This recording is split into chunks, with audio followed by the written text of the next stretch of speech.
Voilà, je tenais d'abord à vous présenter toutes mes excuses pour ce grand retard. Tout ça, c'est tout bête. J'ai amené 2 ouvrages dont je vais vous lire des extraits. Et le poids de ces ouvrages dans la housse de mon ordinateur m'a fait croire que j'avais l'ordinateur avec moi, ce qui n'est pas le cas. Donc, j'ai escaladé la montagne Sainte-Geneviève et je l'ai dégringolé pour reprendre mon ordinateur. Les choses rentrent dans l'ordre, toutes mes excuses. Alors, je reprends quelques petits points que j'ai abordés la semaine dernière. Vous vous souvenez de ce schéma où je vous présentais un peu les différentes régions du monde et l'ensemble des flux qui, alors non pas des flux, mais des stocks, comme on dit chez les démographes, c'est-à-dire toutes les personnes recensées à un moment donné du temps, qui sont nées dans une région du monde et qui, désormais, à la suite d'une migration, vivent de façon durable, au moins 1 an, dans une autre région. Et je vous ai fait remarquer à quel point l'Afrique, finalement, pratiquait surtout l'immigration interne. Bien sûr, il y a le Maghreb vers l'Europe de l'Ouest et l'Europe du Sud, mais par rapport à bien d'autres courants dont je vous ai parlé, c'est peu de choses. Je vous avais également insisté sur la grande différence qui sépare les migrants subsahariens des migrants maghrébins. Les subsahariens migrent essentiellement à l'intérieur de l'Afrique subsaharienne, alors que le Maghreb migre très peu d'un pays du Maghreb à l'autre. Ces 3 pays sont cloisonnés, et c'est surtout vers l'Europe de l'Ouest, vers l'Europe du Sud, et également un petit peu désormais dans le Nouveau Monde que les migrants maghrébins résident désormais. Et puis, je vous avais présenté cette répartition donc, des migrants selon l'origine et la destination en fonction du niveau de revenu, du revenu national brut par tête. Et vous voyez que les mouvements sont essentiellement ascendants, les flèches vertes, très peu sont descendants, mais surtout les plus pauvres, les pays les plus pauvres, finalement, migrent peu comparé à ceux qui ont déjà un certain niveau, soit le moyen faible, soit le moyen élevé dans la nomenclature de la Banque mondiale. Alors, j'ajoute à ça, parce que je vous avais dit que je n'avais pas eu le temps de le faire la dernière fois, mais je l'ai fait entre-temps, une autre indication assez parlante, qui est la prise en compte non plus du revenu national de chaque pays, mais de l'indice de développement humain. Vous savez qu'il y a toute une série d'indices, il y en a maintenant qui prennent en compte la question du genre, etc. Le HDI, le Human Development Index, est un des plus répandus, et c'est un mixte, enfin techniquement c'est une moyenne géométrique entre 3 types d'indicateurs. Il y a l'espérance de vie à la naissance, il y a 2 indicateurs sur le niveau d'éducation, le nombre d'années d'études que font en moyenne les enfants et le nombre d'années d'études que les adultes ont acquises dans le passé. Et puis le 3e critère pris en compte par l'indice de développement humain, c'est le revenu par tête du pays. Et donc, que signifie ce schéma? Eh bien, là, j'ai fait le choix de faire des pourcentages en ligne. Voici ici les migrants des pays qui ont l'indice de développement humain le plus faible. Dans le premier décile, tous ces pays ont été divisés en 10 tranches égales du premier décile au décile le plus élevé, donc des pays les plus démunis aux pays les mieux dotés. Et si on prend comme origine les migrants des pays les plus faibles, vous voyez que 38% migrent dans un pays qui a également un niveau minimal, 26% dans le niveau supérieur, mais très peu vont dans les pays les plus riches, les mieux dotés. C'est vraiment très frappant. Alors qu'inversement, les pays les plus riches, évidemment, évitent soigneusement de migrer dans les pays pauvres et se retrouvent au sommet de la hiérarchie. La France est dans le niveau 9. Nous ne sommes pas dans le niveau 10, nous sommes dans le niveau 9. Voilà. Donc, il est quand même très important de... Alors ici, vous avez dans le niveau 6, là se trouve par exemple le Mexique, qui est au niveau intermédiaire, au niveau 6, et qui migre vers les États-Unis. Les États-Unis sont dans le niveau 10. Ça explique la charge importante que vous avez ici.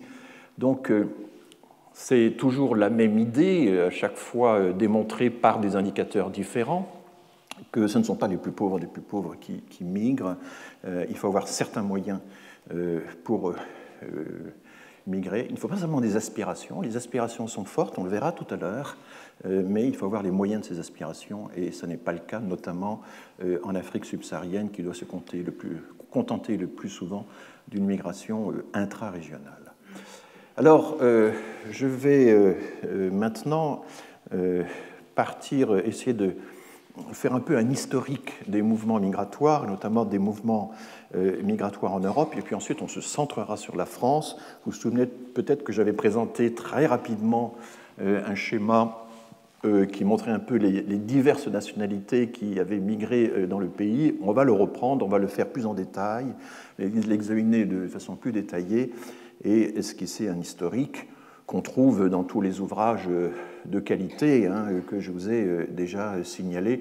Il y en a un que je ne vous ai pas signalé qui est excellent aussi, c'est Ralph Shore, S-C-H-O-R, qui est une histoire de l'immigration en France, publié dans la collection U d'Armand Collin, et ça doit dater de 95-96. C'est également un excellent ouvrage si vous voulez vous initier à l'histoire des migrations. Il y a eu, avant que les Nations Unies ne développent des instruments statistiques comparatifs à l'échelle internationale, il y a eu quand même pas mal de tentatives très intéressantes faites par le Bureau international du travail dans l'entre-deux-guerres. Et on retrouve notamment ces publications en français, parce qu'à l'époque, les statisticiens publiaient en français à l'échelle internationale, dans le journal de la Société statistique de Paris, qui est désormais en ligne, et où on trouve toute une série d'articles tout à fait passionnants sur la façon dont on essayait de faire un bilan comparatif des statistiques migratoires en Europe. Alors je vais vous présenter ici sur 2 panneaux, je vais vous présenter une série de statistiques. Elles ont été, celles-ci, présentées par Alfred Sauvy dans un ouvrage collectif qui avait été réalisé avec Maurice Halbwachs, le sociologue, donc en 1937. Le livre s'appelle « Le point de vue du nombre », qui a été réédité par l'INED en 2005. Et donc, en 1936, Lucien Febvre organise une encyclopédie, et Le point de vue du nombre est un des volumes de cette encyclopédie. Et c'est là qu'on trouve toute une série d'exploitations de données. Sauvy travaillait à la statistique générale de la France, mais utilisait beaucoup les données du BIT, du Bureau international du travail. Et il calcule des migrations apparentes pour toute une série de pays européens d'après la comparaison des recensements successifs. On voit la population à chaque recensement, on voit une population, disons, qui croît ou qui décroît, enfin qui évolue d'un recensement à l'autre. On sait par ailleurs quelle est la partie de cette évolution qui dépend du jeu des naissances et des décès.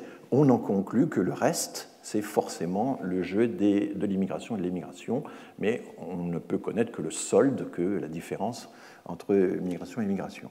Donc solde apparent parce qu'il peut y avoir des migrations qui sont intervenues entre 2 recensements, des gens qui arrivent juste après un recensement et puis qui repartent juste avant le recensement suivant. Donc ceci n'est pas pris en compte. Enfin, on peut considérer qu'à l'échelle comparative internationale, le biais est à peu près le même pour tous les pays. Bon, ce sont des hypothèses, mais vous allez voir que les écarts entre les pays sont tellement importants que... Alors, on n'a pas les données pour toutes les années, mais voilà. Donc, c'est moi qui fais le graphique. Sauvy ne présente que le tableau des nombres. Et vous voyez que pour des pays comme... Alors, oui, Sauvy couvre une période très longue. Ça va de 1841, c'est décennal, de 1841 jusqu'à... la décennie 20, qui est la dernière pour laquelle il avait des données. Et on voit que, bien sûr, pour toute cette période-là, eh bien, l'Angleterre, l'Irlande migrent vers le Nouveau Monde, et donc, du coup, ont des soldes migratoires très négatifs. Les émigrations sont absolument considérables. Ce sont des chiffres absolus. Vous avez 600 000 personnes parties en une décennie, 500 000. Là, vous avez 1,2 million d'Anglais qui sont partis entre 1911 et 1920. Ce sont des chiffres considérables. Voilà. Et l'Allemagne aussi a été prise dans toute cette migration vers le Nouveau Monde. Et là aussi, on a des chiffres du genre 1,4 million de migrants entre 1880 et 1890. On est au plus fort de la migration vers le Nouveau Monde. La Hongrie s'y met plus tardivement, de même que l'Autriche, et ce, avant la Première Guerre mondiale. Ici, vous avez l'effet des rapatriements dus à la fin de la Première Guerre mondiale qui sont lisibles là. Et puis, je passe à une autre série de pays. L'Italie a une très très forte migration, là aussi perturbée par la fin de la Première Guerre mondiale. L'Espagne plus tardivement. Et puis, vous voyez la France. Et la France se détache complètement de tout le paysage européen. Elle se détache par son immigration. Quand on dit la France a été un pays d'immigration avant tous les autres pays européens, là, ce n'est pas du discours, c'est vrai. Enfin, c'est attesté de mille façons. Et là, je trouve que c'est une des plus belles comparaisons européennes dont on dispose. La France a été le seul grand pays d'immigration pendant toute cette période. Certes, au départ, ce n'étaient pas des chiffres considérables, mais dès la fin du XIXe siècle, dans la décennie 1891-1900, vous voyez qu'on a déjà 380 000 personnes cumulées en 10 ans qui entrent dans le pays. Alors, beaucoup sont repartis. À cette époque-là, l'immigration était plus rotative encore que maintenant. Il y avait parfois les 3/4 des gens repartaient, alors qu'aujourd'hui, c'est plutôt un tiers, si vous voulez, pour fixer un ordre de grandeur. Donc, il y a beaucoup de mouvements, et malgré ces mouvements et ces allers-retours, vous voyez qu'il y avait des soldes quand même très positifs. Et ça, c'est vraiment très impressionnant. Et c'est surtout, là, nous allons maintenant le détailler, c'est surtout dans l'après-guerre, après la Première Guerre mondiale, que la France va consolider sa position de grand pays européen d'immigration. Alors, on discutera un peu sur les causes de tout ça. Il y a évidemment la faible fécondité du pays, le fait qu'on a une paysannerie qui est très forte. Avant la Première Guerre mondiale, on disait que la France était un pays équilibré, parce qu'il y avait autant d'actifs dans l'agriculture que dans l'industrie et dans les services. Ça faisait à peu près trois groupes. Non, pardon, il y avait autant de gens dans l'agriculture que dans le reste, industrie et services. C'était ça la situation. Et on disait que la France était un pays équilibré. Bon, aujourd'hui, l'agriculture, c'est peut-être 2% de la population active, mais voilà, c'est comme ça qu'on raisonnait à l'époque. Mais ce qui s'est passé, c'est que l'industrialisation de la France, qui a été relativement tardive, qui a commencé sous le Second Empire, s'est beaucoup faite avec des paysans qui pratiquaient de la pluriactivité, de façon parfois un peu saisonnière. Vous avez la métallurgie à Ugine, dans les Alpes, qui est tout à fait typique de ça. Et plus que d'autres pays, et là, Gérard Noiriel a des pages très intéressantes là-dessus, l'industrialisation a commencé avec la pluriactivité des paysans, et c'est ensuite, dans un second temps, que cette pluriactivité n'était plus possible. Le travail était beaucoup trop mécanisé, trop prenant, et enfin, devait être réalisé toute l'année. Pensez à la mécanisation très impressionnante des industries textiles dans le Nord, par exemple. Ça ne pourrait pas se faire avec de l'appoint du travail paysan. Et c'est donc un peu tardivement que nous avons manqué de bras, faute d'excédents démographiques, et aussi parce que la paysannerie française n'a pas tellement pratiqué l'exode rural comparé à ce qui s'est fait dans d'autres pays.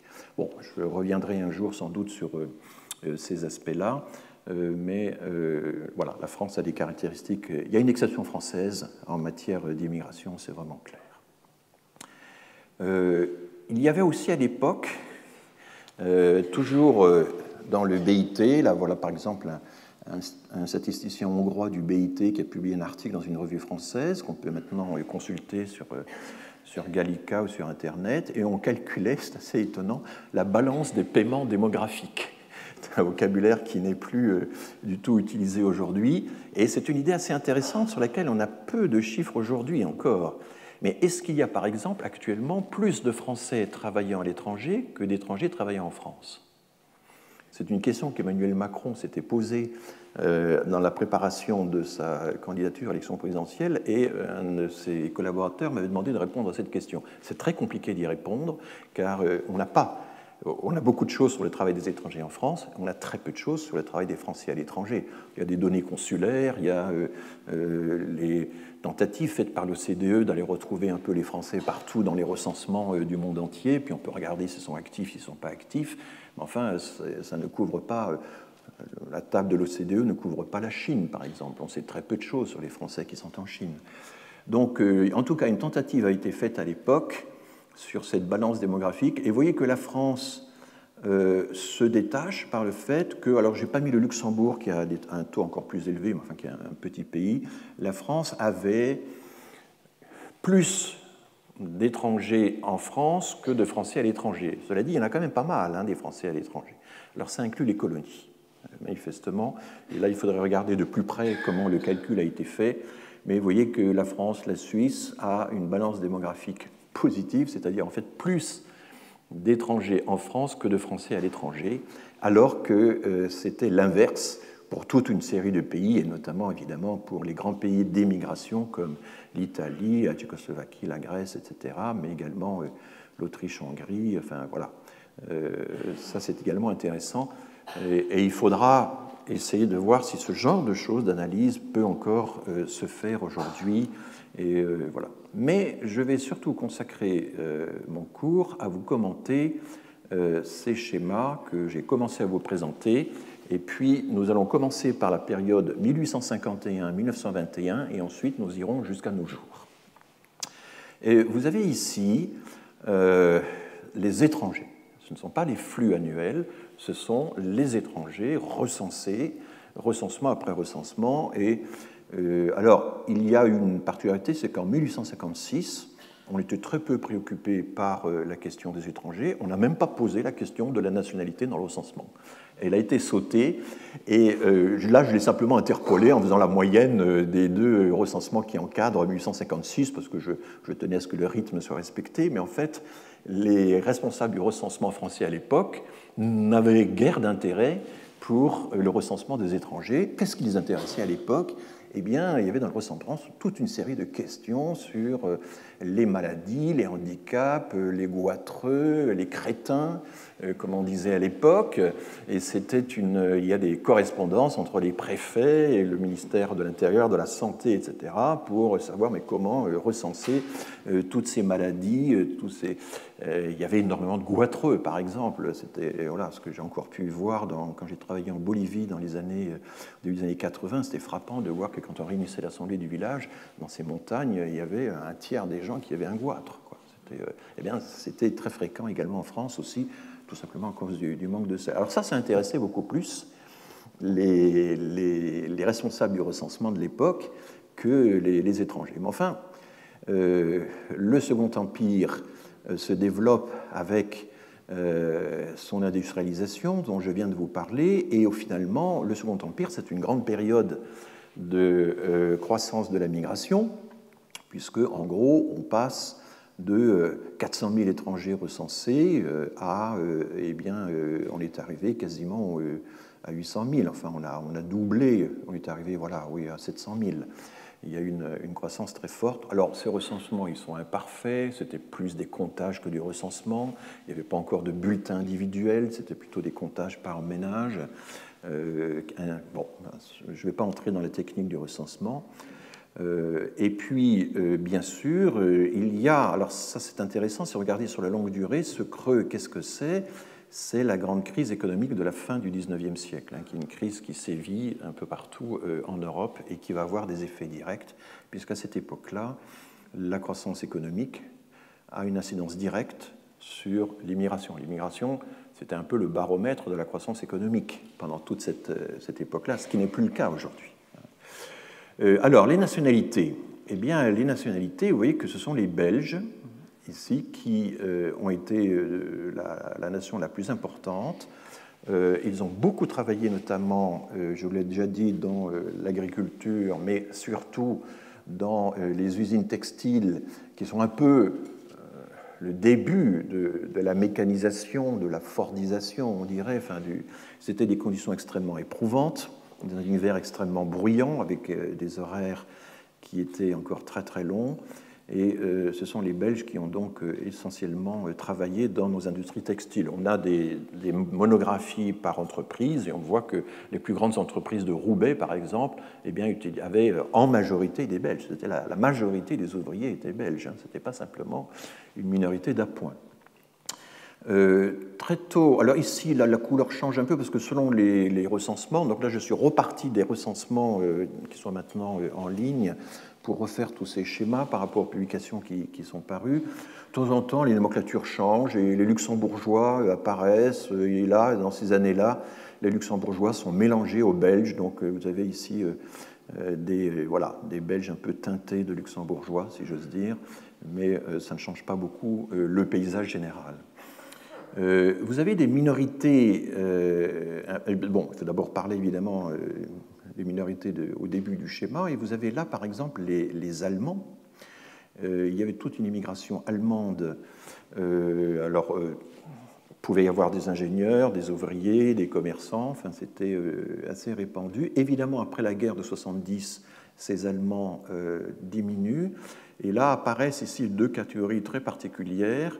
Il y a à peu près quelque chose comme 70 000 ou 80 000 Alsaciens-Lorrains qui, après l'annexion des départements par l'Allemagne, décident d'opter pour la France. Ils sont recensés à part. Il y a une catégorie spéciale dans le recensement qui leur est consacrée en 1872. Le recensement n'a pas pu avoir lieu en 1971, il a été reporté en 1972 et il s'applique à mettre à part les Alsaciens-Lorrains. Mais on observe aussi, donc ça c'est en pointillé, ce sont il y en a 120 000 à peu près.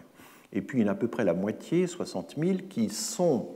alors ça, c'est un éternel problème administratif. On avait jusqu'à une date précise, il y avait une date limite pour déclarer qu'on optait, quand on était Alsacien-Lorrain, pour la France. Et puis il y a des gens qui laissent passer le délai. Alors là, qu'est-ce qui se passe? L'administration a considéré que les Alsaciens-Lorrains qui n'avaient pas opté à temps pour la France étaient des étrangers. Donc on a toute une série, on a un petit nombre pas négligeable quand même, vous voyez, là, d'Alsaciens-Lorrains qui ont été considérés comme étrangers parce qu'ils n'avaient pas déclaré leur option pour la France à temps. Il y a là-dedans notamment une minorité juive importante.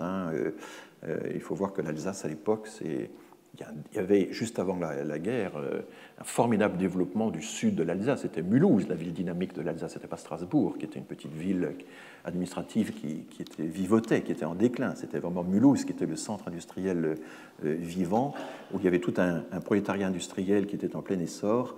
Et c'est ça qui a été coupé court par l'invasion allemande. C'est l'invasion allemande qui a remis Strasbourg en tête et qui a fait de Strasbourg la capitale de l'Alsace, alors que c'était Mulhouse qui était en train de la devenir. Bon, comme je suis un Alsacien, je fais des digressions sur l'Alsace, mais c'est une région tout à fait passionnante parce qu'elle est frontalière, parce qu'elle a son histoire, etc. Donc elle est traitée à part ici.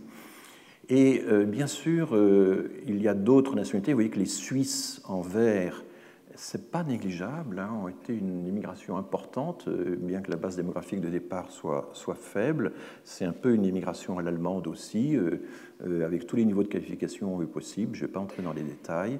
Et puis, vous avez d'autres nationalités. Le bleu sombre, ce sont les Britanniques. Mais bien sûr, la nationalité qui grimpe pendant toute la période, c'est l'Italie.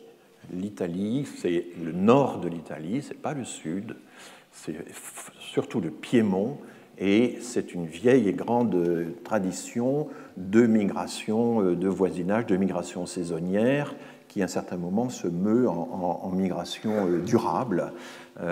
Et les Italiens vont être employés dans essentiellement le travail ouvrier. Ça peut être la métallurgie, ça peut être les mines du sud de la France. On les trouve à Ugine, par exemple, dans les Alpes, etc. C'est une migration de proximité. Ils viennent surtout dans les départements frontaliers, mais pas seulement. Et peu à peu, au fil des années, ils se répandent et s'installent. Il faut lire Noiriel, il faut lire Shore pour se rendre compte à quel point toutes ces minorités ont été très très mal perçues. Ont fait l'objet ont été humiliés systématiquement par les populations locales, ont été suspectés systématiquement. Enfin, l'idée qu'avec ces nationalités, cette migration de voisinage, parce que c'est le temps des voisins. Les migrants sont essentiellement les Belges, les Italiens, les Suisses, les Britanniques. Avec cette migration de voisinage, tout aurait dû être simple. Et puis en plus, ils étaient chrétiens comme nous, n'est-ce pas? Eh bien non, il faut vraiment lire tous ces ouvrages historiques pour se rendre compte à quel point ces populations-là ont eu quand même beaucoup de mal à s'insérer. Peu de choses étaient quand même prévues pour les accueillir. Ce qu'on accueillait bien, c'était les exilés politiques. Il y avait des subsides qui étaient donnés aux exilés politiques, mais là, c'est une immigration d'un tout autre type. Bon, et vous voyez qu'après la Première Guerre mondiale, vous avez une formidable diversification quand même qui commence à apparaître, même si c'est peu, commencent à apparaître les Chinois. Là, vous avez en rose, vous avez les Polonais, on va en parler dans la période suivante, les Russes, bien sûr, à cause de la Révolution russe. Voilà, il y a une diversification importante. Mais surtout, les Espagnols commencent à croître. Alors les Espagnols, peu à peu, ça va être important parce qu'ils vont fuir notamment la dictature de Primo de Rivera. Ça va être un des ressorts de la migration espagnole, mais pas uniquement, c'est aussi évidemment une immigration de travail. Et donc, d'une certaine manière, nous allons rattraper en quelque sorte le retard, puisque là, vous avez une baisse de la migration due à la crise économique de la fin du siècle, mais ensuite, la Première Guerre mondiale, vous savez que la Première Guerre mondiale, c'est 1,5 million de morts directes, essentiellement militaires, essentiellement masculines. L'espérance de vie des femmes a continué de progresser pendant la guerre de 14, alors qu'elle n'était pas du tout touchée par vraiment un cloisonnement. Les populations civiles ont été peu touchées, sauf les départements, les 16 ou 17 départements occupés du Nord, où là, l'occupation allemande a été terrible. Il y a des ouvrages maintenant qui ont été publiés et qui racontent les conditions dans lesquelles s'est effectuée l'occupation allemande pendant la Première Guerre mondiale. C'était les autorités militaires qui administraient directement ces gens-là. Il y a eu des réquisitions financières, des réquisitions alimentaires considérables imposées aux mairies, et les populations du Nord ont survécu, notamment grâce au soutien alimentaire, c'est assez étonnant, des Portugais et des Américains. Il y a eu une partie des populations du Nord qui ont été alimentées par les fonds portugais. Et puis quand l'Amérique est entrée en guerre, évidemment, le soutien américain alimentaire aux populations du Nord a cessé. Il y a eu des prises d'otages auprès des mères ou des épouses des mères par les autorités allemandes. Les enfants, dès l'âge de 13 ans, devaient faire le salut militaire chaque fois qu'ils croisaient un soldat allemand, et plusieurs ont été emprisonnés parce qu'ils ne l'avaient pas fait. Ça a été un régime d'occupation très très dur qui explique en partie, peut-être en bonne partie, pourquoi toutes ces régions-là ont fait l'exode en 1940. Le souvenir qui avait été conservé de l'occupation allemande pendant la Première Guerre mondiale était tel qu'on n'avait pas du tout envie de revivre la même chose en 1940. Bon, et puis ce qui s'est passé à la fin de la guerre explique en bonne partie l'appel à l'immigration, c'est que les Allemands, avant de partir, en 1918, furieux d'avoir dû abandonner le terrain, enfin, n'ayant jamais compris pourquoi finalement ils avaient perdu la guerre, ont procédé à des destructions absolument systématiques de toutes les installations industrielles du Nord. Il se trouve que le Nord, dans les années précédentes, grâce à tout l'essor dont j'ai parlé, était en train de sortir de la crise de la fin du 19e, dans les années 1910, s'était équipé, avait fait des investissements absolument considérables, et toute cette machinerie, toutes ces machines-outils notamment, ont été soit démontées et emportées par les Allemands en Allemagne, soit carrément détruites. Il y a eu des ravages absolument considérables, et c'est une des explications pour lesquelles Clémenceau, on lui reproche maintenant parce qu'on connaît la fin de l'histoire, mais pour lesquelles les Français ont tellement insisté sur la nécessité des réparations. Et il y avait quand même des éléments objectifs pour dire que... Voilà. Et une des grandes raisons pour lesquelles on a fait appel à l'immigration dans ces années-là, c'était notamment pour refaire toute l'industrie qui avait été ravagée, toute l'industrie des départements occupés, des 16 ou 17 départements occupés, et notamment dans le Nord et en Alsace-Lorraine. Alors, vous voyez, l'interaction entre guerre et migration, elle est considérable, parce que pendant la guerre, évidemment, on a fait appel, alors cette fois au sujet des colonies, on a même fait appel à des Chinois pour les travaux de terrassement qui étaient absolument essentiels dans la logistique de la guerre, puisque la guerre de 14, ça consistait aussi à créer toute une série de lignes de chemin de fer qui existent encore de nos jours et qui étaient parallèles au front du Nord, et pour pouvoir mener les troupes d'un bout à l'autre du front. Qui a fait ça? Ce sont des migrants essentiellement des colonies ou recrutés via les concessions internationales que nous avions en Chine, et les Chinois notamment étaient employés pour les travaux de terrassement. Mais ensuite, ils sont vite repartis, ils étaient plutôt isolés de la population. C'est un sujet qui, depuis quelques années maintenant, est étudié par les historiens. Nous avons... voilà, alors, continuons. Oui, j'ai mis les naturalisés ici. Les naturalisés, ce sont donc des étrangers installés les années précédentes et qui ont obtenu la nationalité française. Je ne les ai pas ventilés selon leur origine, parce que cette question-là n'était pas posée dans le recensement. Quand on est un Français naturalisé, on sait dans le recensement si vous êtes Français de naissance ou Français par acquisition. Cette question est posée depuis toujours dans le recensement français, c'est important de se le rappeler, mais le détail de la nationalité antérieure, c'est une question qui n'a été posée que depuis le recensement de 1962. C'est relativement récent. C'est en 1962 qu'on peut savoir si un Français naturalisé était précédemment italien, turc, portugais, espagnol, tunisien, etc. Donc là, on sait simplement qu'ils sont naturalisés, mais bien sûr, il y a par ailleurs des statistiques sur les flux de naturalisation qui, elles, vous disent, année après année, non pas au moment des recensements, mais année après année, quelles étaient la nationalité des naturalisés. Donc on pourrait reconstituer, mais je n'ai pas fait ce travail. Mais vous voyez qu'à cette époque-là, les naturalisés, qui sont donc l'installation permanente, en quelque sorte, des vagues précédentes, c'est encore relativement peu de choses. Et puis, ici, ce que j'ai fait, c'est qu'au lieu de prendre les effectifs absolus, je prends les pour 1000. 45 pour 1000, c'est-à-dire 4,5% de la population française. Alors, comme la population a un petit peu augmenté entre-temps, elle avait on était 36-37 millions d'habitants, quelque chose comme ça en début de période. L'Alsace-Lorraine a été perdue, c'était quand même à peu près 1,5 million de personnes, un peu moins. Voilà, donc, et puis vers la fin, une petite augmentation de la population, 38, 39, mais c'est pas grand-chose. Donc quand on est en pourcentage, évidemment, les populations anciennes, les périodes anciennes remontent un peu, mais enfin, l'effet n'est pas très très sensible. Alors, replaçons maintenant cette période 1851-1921 dans un paysage plus large, dans une chronologie plus large, et voici ce que ça donne. Et je vous avais déjà présenté une esquisse de ce schéma la dernière fois, mais je l'ai entièrement refait sans être tout à fait satisfait par ce creux-là lequel il faut que je retravaille. Il existe. Le recensement de 99 n'était pas très bon au point de vue technique. C'est d'ailleurs à partir de 99 qu'on a décidé de procéder à un recensement tournant selon d'autres méthodes. Bon, ne nous polarisons pas là-dessus, même si ça frappe quand on regarde l'ensemble. Donc vous voyez que là, nous avions le schéma de tout à l'heure, et à partir du recensement 1926, des choses nouvelles se passent. Il y a une formidable poussée de la migration.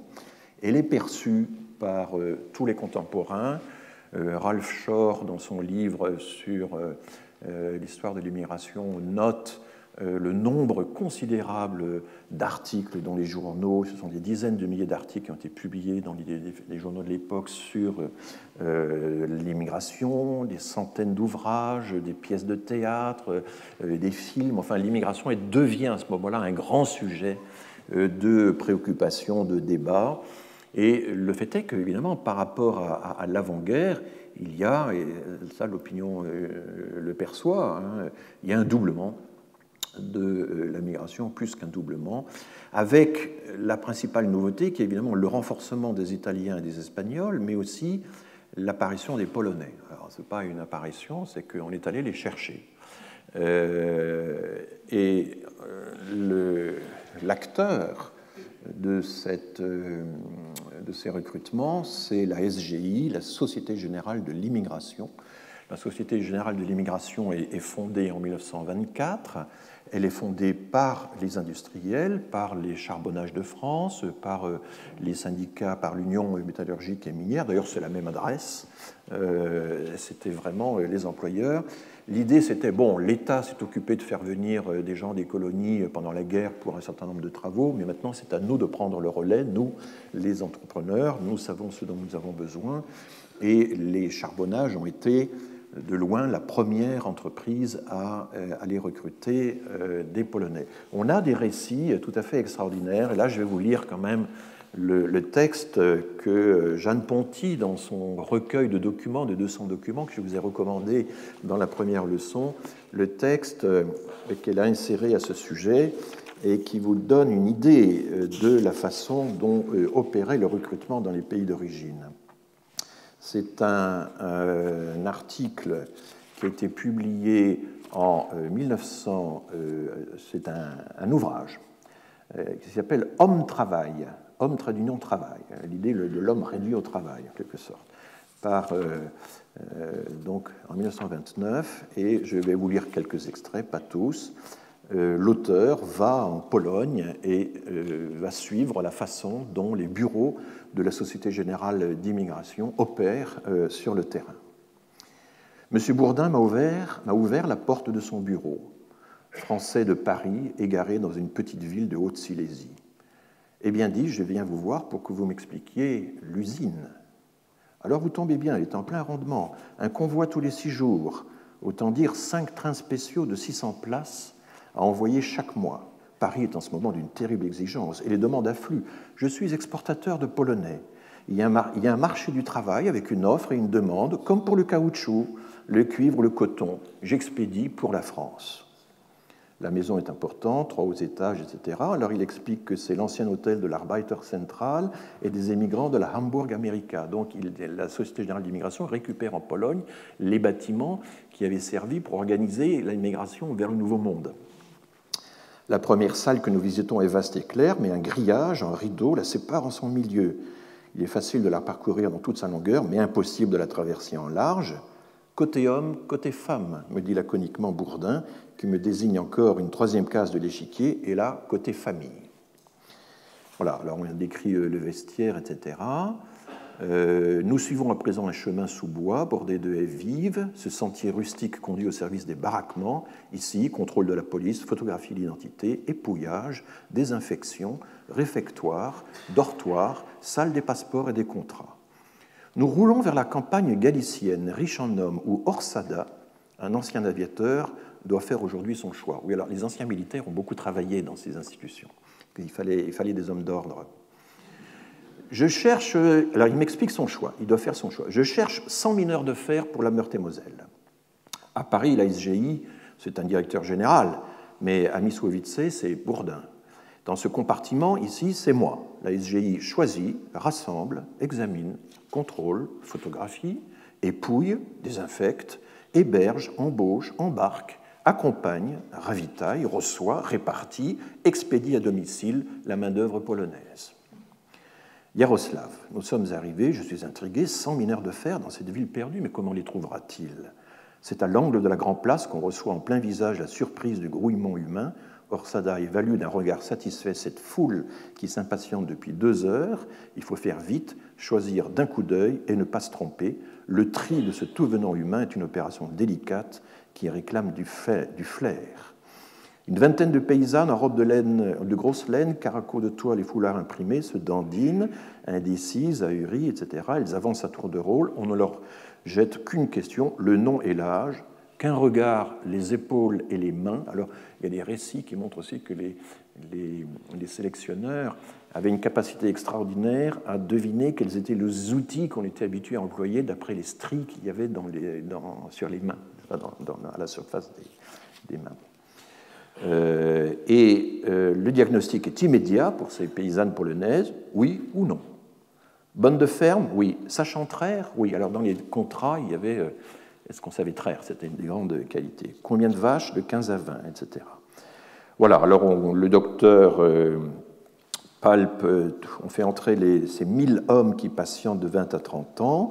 Un sélecteur professionnel, à 2 pas de là, examine, palpe, retourne, décide. Enfin, le docteur, manche retroussée, ausculte l'homme nu, tranche en dernier ressort. Pas de varices, pas de hernie, pas de poitrine creuse. Orsada se lève, préparez vos papiers, etc. Il a devant lui des têtes luisantes qui cherchent à comprendre, des hommes tout nus qui discutent avec de grands gestes, d'autres qui protestent leurs papiers sur le ventre, mais il n'écoute pas, il brasse largement ces hommes, travaille en pleine pâte, des blés, des blés. Voilà, et puis je pars, bon, on pourrait continuer. Ouf, dit Orsada, je recommence demain à Przemysl, après-demain à Cracovie, un autre jour à Sosnowiec, et je n'opère que pour la Pologne du Sud. Un confrère travaille comme moi dans le Nord. Le travail humain jaillit comme le pétrole. Et 17 autres puits fonctionnent comme celui-là. Vous avez assisté à la première épuration qui laisse 40% de déchets. Ceux que je choisis aujourd'hui se présenteront après-demain à Mysłowice, qui fait du raffinage, une usine moderne. Voilà, etc., etc. Vous voyez, c'est quand même impressionnant, hein. 600 hommes. Et alors ensuite, il y a le voyage. On emplit le train par les 2 bouts pour laisser au centre une place suffisante aux familles. La rame a 17 wagons de 40 places. On démarre doucement dans la nuit. De Mysłowice à Toul en 44 heures, 2000 km à 50 de moyenne pour leur faire franchir 3 frontières et traverser 2 pays de bout en bout. Alors, dès cette époque, l'opposition, la gauche notamment, dénonce le côté très... Enfin, il y a des scènes qui évoquent évidemment la sélection des esclaves. Hein. Tout de suite, l'analogie vient à l'esprit et c'est dénoncé dès cette époque, d'autant que la SGI faisait des affaires. C'était une association privée. Elle envoyait des publicités aux employeurs en leur disant, mais écoutez, on peut vous procurer rapidement tant de mineurs polonais, ça va... Et voilà, et elle se faisait payer ses services, et on a les comptes de la SGI, ça a été analysé, et ils ont fait quand même de bonnes affaires pendant toute cette période. Bon, c'est des choses... Et alors, à l'inverse, en 1937-1939, quand le pays, après la crise économique, tombe dans une xénophobie vraiment très, très intense, les Polonais vont faire partie des gens qu'on va renvoyer de force. On va les mettre dans des trains et en renvoyer par milliers et par milliers.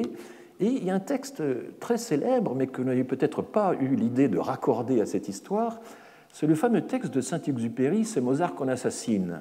Vous savez, c'est Mozart assassiné. Il est dans un train, il voit un enfant qui a l'air comme ça, sans avenir, misérable, etc. Et il voit dans cet enfant tout un potentiel qui est anéanti. C'est Mozart qu'on assassine, c'est Mozart assassiné, dit le texte. Eh bien, Saint-Exupéry précise bien, et ce texte figure dans le recueil de Jeanine Ponty, qu'en fait, il se retrouve dans un train où l'on renvoie des Polonais chez eux et que la famille en question et l'enfant qui lui paraît complètement éteint et accablé par le sort qui attend, c'est un enfant polonais qu'on renvoie chez lui. C'est ça le contexte précis de la fameuse formule de Saint-Exupéry, c'est Mozart assassiné. Voilà, donc vous voyez que les Polonais, là, ont joué un grand rôle alors, dans les mines, et pas à n'importe quel poste dans les mines, chez les piqueurs, chez ceux qui étaient au fond de la galerie et qui, souvent travaillant nus, enfin, tant la chaleur était accablante, creusaient les veines de charbon. Ensuite, évidemment, vous avez la baisse de l'immigration est très nette, due notamment au renvoi, à l'absence de recrutement. Et je rappelle que la fin des années 30, c'est un des rares moments, peut-être le seul moment de l'histoire, des temps de paix dans notre histoire, où l'émigration était un peu plus importante que l'immigration. Et puis aussi un des moments où le solde naturel, nous avons plus de décès que de naissances, avant que la guerre ne commence. Cette politique, c'était très étrange, parce qu'en 1927, il y a la grande loi sur la naturalisation, qui est une loi très libérale. Il ne faut plus séjourner en France que depuis 3 ans pour pouvoir avoir la naturalisation. Il y a eu une facilitation extraordinaire de la naturalisation en 1927. Nous le verrons tout à l'heure dans les chiffres. Mais il y avait un des principaux arguments utilisés dans les débats parlementaires, c'était l'argument démographique, souvent mélangé à l'argument économique, une espèce d'utilitarisme mi-démographique, mi-économique. On a besoin de main-d'œuvre, on a besoin de jeunes, parce qu'à cette époque-là, effectivement, une fois que la mortalité infantile avait fait son œuvre, eh bien, la société, les générations se reproduisaient à peine, enfin quasiment pas. On avait un taux de reproduction et les démographes commençaient à cette époque-là, dans les années 30 ou dans les années 20 déjà, commençaient à calculer les taux de reproduction, c'est-à-dire est-ce qu'une génération en remplace une autre quand on défalque toute la mortalité qui intervient avant l'arrivée à l'âge adulte. Par exemple, est-ce qu'on a autant de femmes en âge d'avoir des enfants d'une génération à l'autre? Et donc, ces données démographiques sur la reproduction des générations commencent à se répandre, deviennent des arguments très importants, notamment dans les débats parlementaires sur l'immigration. Et c'est à peu près la seule époque de notre histoire où il y a eu vraiment un argumentaire démographique en faveur de l'immigration. Par la suite, cet argumentaire a perdu beaucoup de son intérêt, d'autant que le baby-boom avait réglé l'affaire. Et vous voyez que Alfred Sauvy, c'est un homme de cette époque. Il illustre parfaitement. Il devient conseiller de Paul Reynaud à l'âge de 40 ans, en 1938. Et il commence à établir les premières lois de la politique familiale française, qui ensuite sera considérablement développée après la guerre. Mais on est bien dans un raisonnement après la Première Guerre mondiale et avant la Seconde Guerre mondiale, il y a cet argumentaire démographique, à la fois économique et démographique, mais chez Sauvy, l'argument démographique l'emportait sur l'argument économique parce qu'il pensait que c'était la population qui garantissait l'essor de l'économie. Il était populationniste dans ce sens précis. Bon, mais tout ceci donc s'effondre à la fin des années 30 à cause de la crise de 29, la crise des années 30, et là, les discours sur l'immigration changent complètement. En l'espace de quelques années, vous avez vraiment une évolution considérable des discours sur l'immigration du fait de la crise. Alors, nous passons évidemment à la Seconde Guerre mondiale, et là, c'était des histoires qu'on connaît davantage, que nous avons beaucoup d'entre nous vécues ou que nous continuons de vivre. Les Polonais continuent d'être très actifs, d'être présents, mais ils commencent à vieillir et à s'intégrer. Pendant longtemps, on les a déclarés inassimilables. Il y a des textes de préfets consultés sur ce sujet qui sont absolument radicaux. Les Polonais sont inassimilables. Et ils ont beau être catholiques, ils ont un catholicisme à part, avec leur propre curé, etc., leur propre rituel. Enfin, j'ai déjà évoqué ça dans un cours précédent. Par exemple, ils ne s'assiedent pas sur les bancs à l'église, ils restent debout dans l'allée centrale. Qu'est-ce que c'est que ces façons de faire? Enfin, et il y avait vraiment la crainte que leur catholicisme ne menace le nôtre. On a toujours un bouc émissaire, finalement, et on arrive toujours à trouver une différence, à trouver voilà. Mais ils avaient leurs propres journaux, ils faisaient même venir leurs propres prêtres. C'était c'était le communautarisme. Bon. Alors, les Maghrébins, qui commence à être important ici, c'est une des principales nouveautés dans les années 50-60. Vous voyez qu'ils apparaissent déjà ici, mais ils sont assez mal recensés. Enfin, on estime qu'il y en avait déjà plus de 100 000, 200 000 dans l'entre-deux-guerres, dans les années 30, et avec un statut spécial, ils n'étaient pas toujours recrutés, pas toujours recensés, même s'ils étaient évidemment sujets de l'Empire français. Et ils se développent, et ce sont surtout les Algériens. Vous voyez qu'au début, il n'y a pas de Tunisiens ou de Marocains, très très peu. Les Marocains et les Tunisiens viennent plus tard. Et là, vous voyez cette diversification. Et puis les Espagnols vont avoir, et les Portugais vont avoir être très très importants dans ces années-là. Alors, les historiens l'ont très bien étudié, je ne vais pas revenir là-dessus, mais enfin, on a mis le paquet sur les Italiens et les Espagnols pour pouvoir contrer en quelque sorte la présence des Maghrébins. On a des témoignages tout à fait précis sur les ressorts de la politique de l'époque, et c'est vraiment dans l'idée de rééquilibrer les Maghrébins qu'on a décidé de faire appel aux Italiens, aux Espagnols. Ils vivaient, les Espagnols et les Portugais, dans des régimes de dictature, mais on n'a jamais appliqué un droit d'asile. Il y a eu une régularisation extrêmement, quasiment immédiate. C'était des franchissements clandestins de frontières dans leur immense majorité,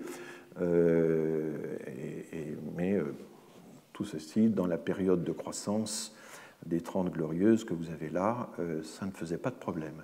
Donc vous voyez, dans toute cette période, évidemment, un formidable accroissement de la migration qui est perçu par tout le monde, mais beaucoup moins problématique que ce qui s'est passé, par exemple, dans les années 30.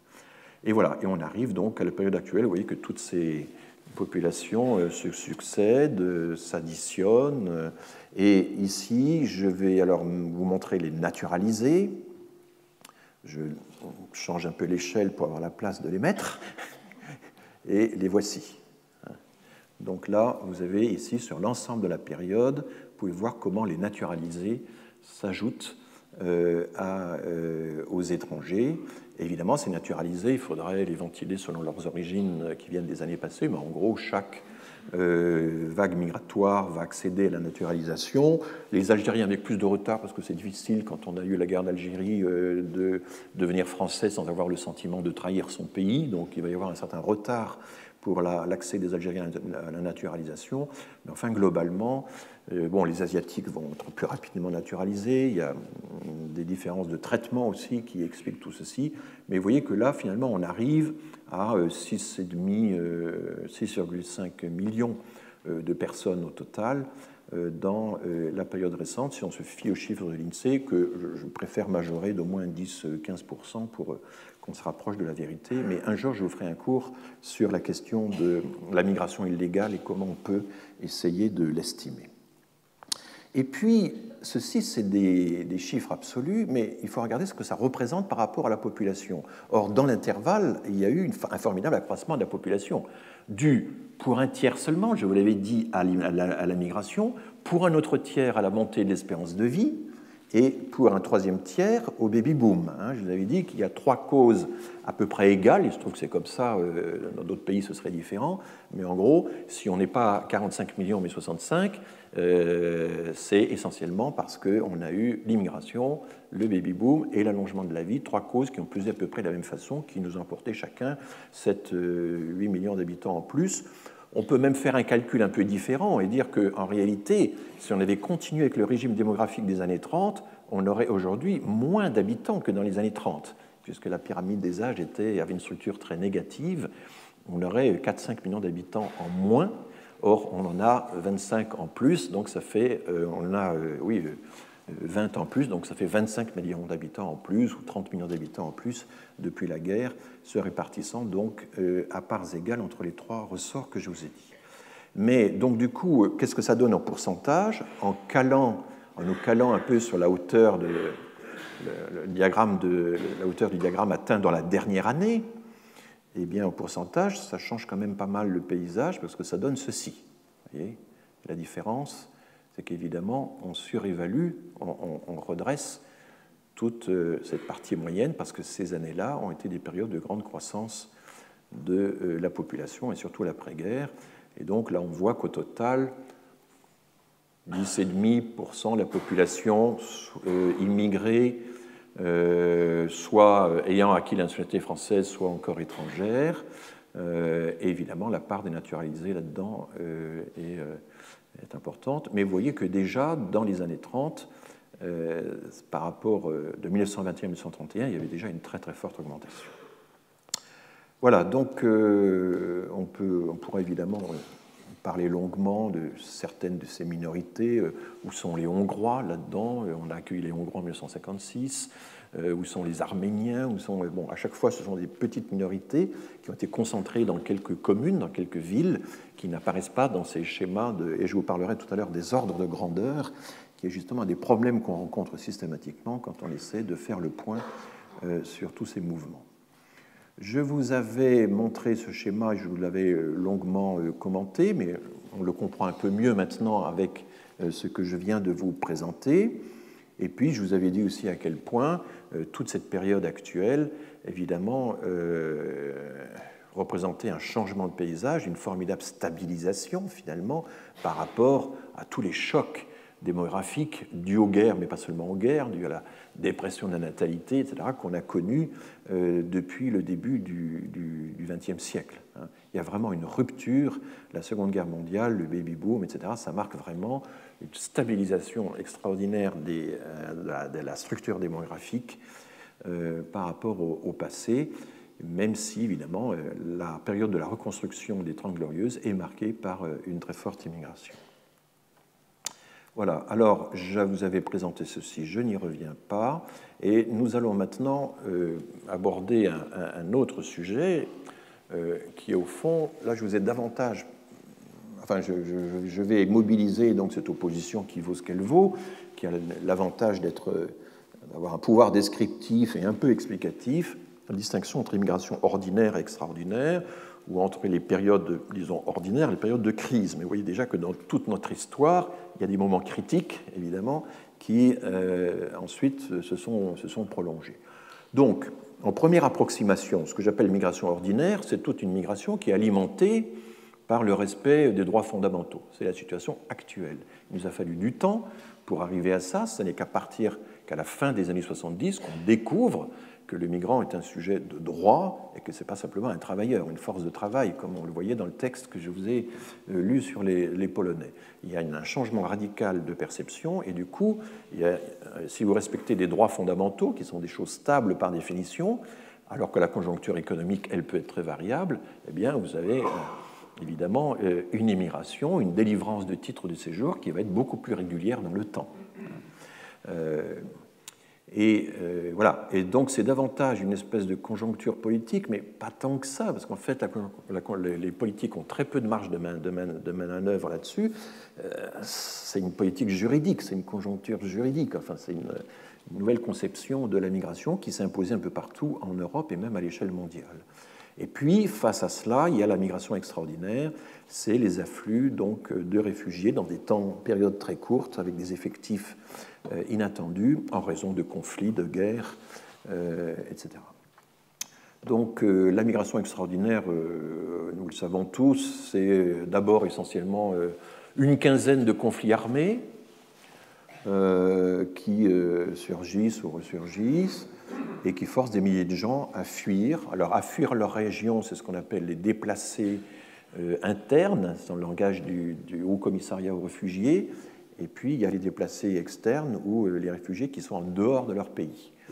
Et voilà où se situe, alors j'ai pris ça d'un site, du site du HCR dans la version anglaise, excusez-moi, enfin vous voyez quels sont les pays concernés. Il y en a un en Europe, c'est l'Ukraine, qui aujourd'hui encore alimente des flux de réfugiés tout à fait importants. Et puis, dans cette liste de conflits, n'apparaissent pas des régimes dictatoriaux ou en crise de post-guerre. L'Érythrée est le cas le plus extraordinaire d'un gouvernement qui martyrise sa population sans qu'il y ait guerre. Bon. Alors que le Sud-Soudan, c'est différent. Le Sud-Soudan, c'est un État nouveau, et puis voilà, le vice-président annonçait qu'il serait candidat aux prochaines élections contre le président, et du coup, les deux sont en guerre et ravagent le pays depuis cette annonce. Le bilan du HCR, vous le trouvez sur leur site, qui est vraiment très bien fait, donc je vais rappeler quelques données de base et essayer de vous les présenter d'une façon qui soit suggestive. On a, à la fin 2016, 65 millions de personnes déplacées de force dans le monde. C'est donc l'équivalent de la population de la France ou de la population de la Grande-Bretagne. À l'échelle du monde, évidemment, c'est peu, c'est moins de 1% de la population mondiale, mais enfin, il faut traiter le cas de 65 ou 66 millions de personnes. dont 41 millions sont déplacés à l'intérieur de leur pays, 2,8 sont en demande d'asile, la demande d'asile est en cours de traitement, et puis vous en avez 22,5 millions qui ont un statut, qui ont obtenu le statut de réfugiés. Ça inclut les 5,3 millions de réfugiés palestiniens gérés par l'UNRWA, et s'y ajoutent donc 17 millions de réfugiés qui sont actuellement sous mandat du HCR dans les camps du HCR, du Haut Commissariat aux réfugiés. À quoi s'ajoutent 10 millions d'apatrides dont s'occupe également le HCR. Et le chiffre important et qu'on va illustrer là, c'est que sur ces 65,6 millions, quelle est la part accueillie par les pays en développement? Une part très majoritaire, c'est 84%. Et ça, on va l'illustrer par 3 cartes que j'extrais du site du HCR. Alors, il présente ça dans un ordre un peu particulier. Bon, commençons par les personnes déplacées au sein de leur propre pays. Et là, se présentent tous les conflits que nous connaissons bien, la Syrie, l'Irak. Donc la Syrie, c'est ce grand cercle-là. Mais vous avez ici l'Ukraine, vous avez ici le Kosovo, etc. Bon, l'Irak, voilà. Et, vous avez le Nigeria, avec le nord du Nigeria, la rébellion nigériane. Vous avez la DRC, la RDC, et puis la Corne de l'Afrique qui apparaît. Et là, vous avez les Rohingyas de Birmanie qui sont déplacés à l'intérieur de la Birmanie. Ça, c'est donc les cercles sont évidemment de taille proportionnelle aux effectifs.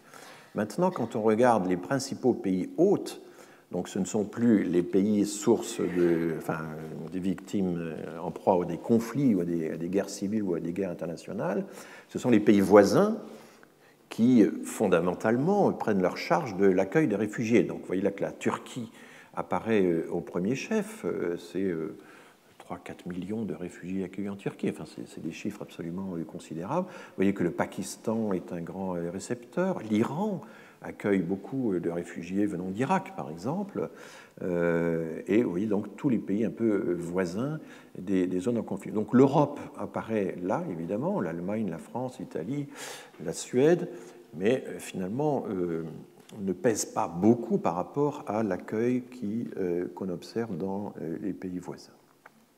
Et puis là, vous avez les demandes d'asile en cours. Alors, dans des pays qui sont équipés juridiquement pour traiter des demandes d'asile. Et c'est là qu'apparaissent évidemment les pays européens, avec évidemment à des niveaux de mobilisation tout à fait variables. Au passage, on découvre que l'Afrique du Sud est un des pays qui traite des demandes d'asile. On n'y pense pas beaucoup. Donc, vous avez, alors on peut faire un zoom sur ce qui se passe en Europe, et vous avez donc l'Allemagne, la Suède. Vous voyez que la France ne pèse pas beaucoup dans l'ensemble du tableau. Elle a reçu des demandeurs d'asile, à peu près 100 000 dans la dernière année. Mais bon, c'est évidemment beaucoup moins qu'ailleurs. Et alors, nous allons maintenant, si vous voulez, essayer de raisonner. Pardon, je suis en train de me. Je voudrais. Diable, je ne sais pas ce que. Je crois que j'ai dû appuyer. Ah oui, j'ai dû appuyer sur la touche finale. Excusez-moi. Alors, vous avez encore tout sur quoi vous n'allez pas pouvoir échapper. Voilà, excusez-moi. Voilà. Je me disais bon. La crise de l'asile en Europe, telle qu'on la voyait encore en 2015, ce sont de grandes pointes. Là, ce sont les chiffres, l'évolution du nombre de demandeurs d'asile pour toute l'Union européenne. Vous voyez que le premier pic, c'est évidemment la chute du mur, c'est les guerres de l'ex-Yougoslavie, 568 000, donc plus d'un demi-million de demandeurs d'asile pour l'ensemble de l'Union européenne. Puis ensuite, évidemment, ça chute, le Kosovo commence, début des guerres en Afghanistan et en Irak, et puis c'est la remontée avec la Syrie. Donc on a comme ça, à peu près tous les 12 ans, une grande crise de l'asile. Et en France, vous avez des chiffres, mais là c'est 60 000 et pas 600 000. En gros, vous voyez, c'est les chiffres que nous avons en France, les pointes, c'est le 10e de ce qui se passe en Europe. En gros, pour fixer les idées, c'est 8 à 10 fois moins ce que nous avons à traiter que l'ensemble des demandes d'asile qui sont compilées en Europe. Et puis vous voyez que le taux d'admission, le nombre des admissions, épouse un peu la courbe des demandes, mais quand même de façon relativement amortie. Et avec, du coup, si vous faites le rapport entre les deux courbes, des taux d'admission qui, quand même, à certaines époques, ont été relativement faibles, j'y reviendrai. Alors, essayons de dresser un petit peu le bilan de tout ça. J'en avais parlé dans ma leçon inaugurale, mais je vais y revenir plus en détail. Et je vais vous faire un bilan de 2016, mais aussi un bilan de 2017, puisqu'on a les résultats depuis peu de temps. voici en 2016 le nombre absolu de demandes d'asile qui ont été donc traitées par les différents Européens. Et là, je n'ai mis que les pays qui traitent au moins 3000 dossiers. Ils sont tous là. Et donc, c'est les barres mauves ou violettes. Et l'Allemagne a traité en 2016 755 000 demandes d'asile. Un chiffre évidemment considérable. Et elle a rendu des décisions positives sur à peu près donc 440 000 personnes. Le chiffre ne figure pas là, mais donc 440 000 sur 750 000, elle a accepté un peu moins de 60% des demandeurs d'asile qui s'étaient présentés sur son territoire. Que deviennent les 40 autres pourcents? Une partie arrive en France. Une partie reflue en France. Les déboutés du droit d'asile allemand arrivent notamment en France, et certains ont attendu en Allemagne pendant 2 ans et ont eu le temps d'apprendre l'allemand. C'est ce qu'on a pu observer à Lauphily. Mais vous voyez, alors la France, dans cette affaire, arrive au second rang par le nombre des dossiers qui ont été traités. Alors, ce ne sont pas des gens qui sont arrivés nécessairement dans l'année, il y a pu y avoir du retard, etc. Mais enfin, il faut bien prendre une base. Donc, il y a eu presque 130 000 dossiers traités par la France en 2016, avec beaucoup moins de réponses positives, en gros 27% et pas 59%. Une des explications, c'est que la part des Syriens était considérable du côté allemand, alors que chez nous, elle était beaucoup plus faible. On avait davantage de demandeurs de la Corne de l'Afrique, mais aussi de pays comme l'Albanie. Ça explique en partie seulement, quand on fait des simulations, le fait que nous ayons un taux de décision positive aussi faible. Je précise que dans ces décisions positives, qui sont recensées trimestre par Eurostat, par une décision prise par tous les membres de l'Union européenne, tous les pays devaient assembler leurs statistiques, eh bien, il y a les décisions de première et de seconde instance, mais il y a aussi la protection subsidiaire, qui est une forme qui est un peu moins, qui offre moins de garanties, en tout cas moins durable que la Convention de Genève. Alors, j'ai déjà expliqué, mais je reviens là-dessus. Donc, la France arrive au 2e rang par le nombre de dossiers traités, loin derrière l'Allemagne, au 4e par le nombre de décisions positives, et vous voyez qu'il y a la Suède, l'Italie, l'Autriche, etc., qui arrivent, se présentent dans les rangs suivants.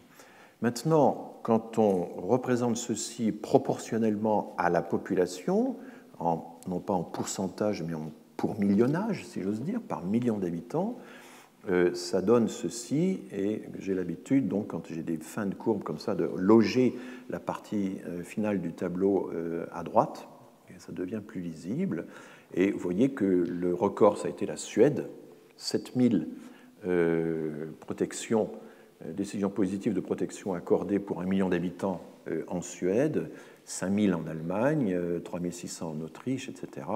La moyenne européenne est à 1400, et la France est là, avec 530 décisions positives pour 1 million d'habitants. Donc nous sommes au 16e rang en 2016 pour la protection. Et là, j'insiste beaucoup sur ce schéma qui est très peu connu. Ce sont des données qui sont publiées. Il faut dire que les données publiées par Eurostat sont un peu compliquées. Il faut additionner toute une série de tableaux pour arriver à ce résultat-là. Il faut aller chercher les populations des pays en question parce que ce n'est pas dans le même, dans le même tableau. Bon, c'est pas extraordinairement compliqué, mais enfin, c'est un peu laborieux, quoi. Et il n'y a pas un schéma vraiment clair qui vous présente ce que je vous présente là. Voilà un peu donc moi, je ne suis qu'un intermédiaire dans cette affaire.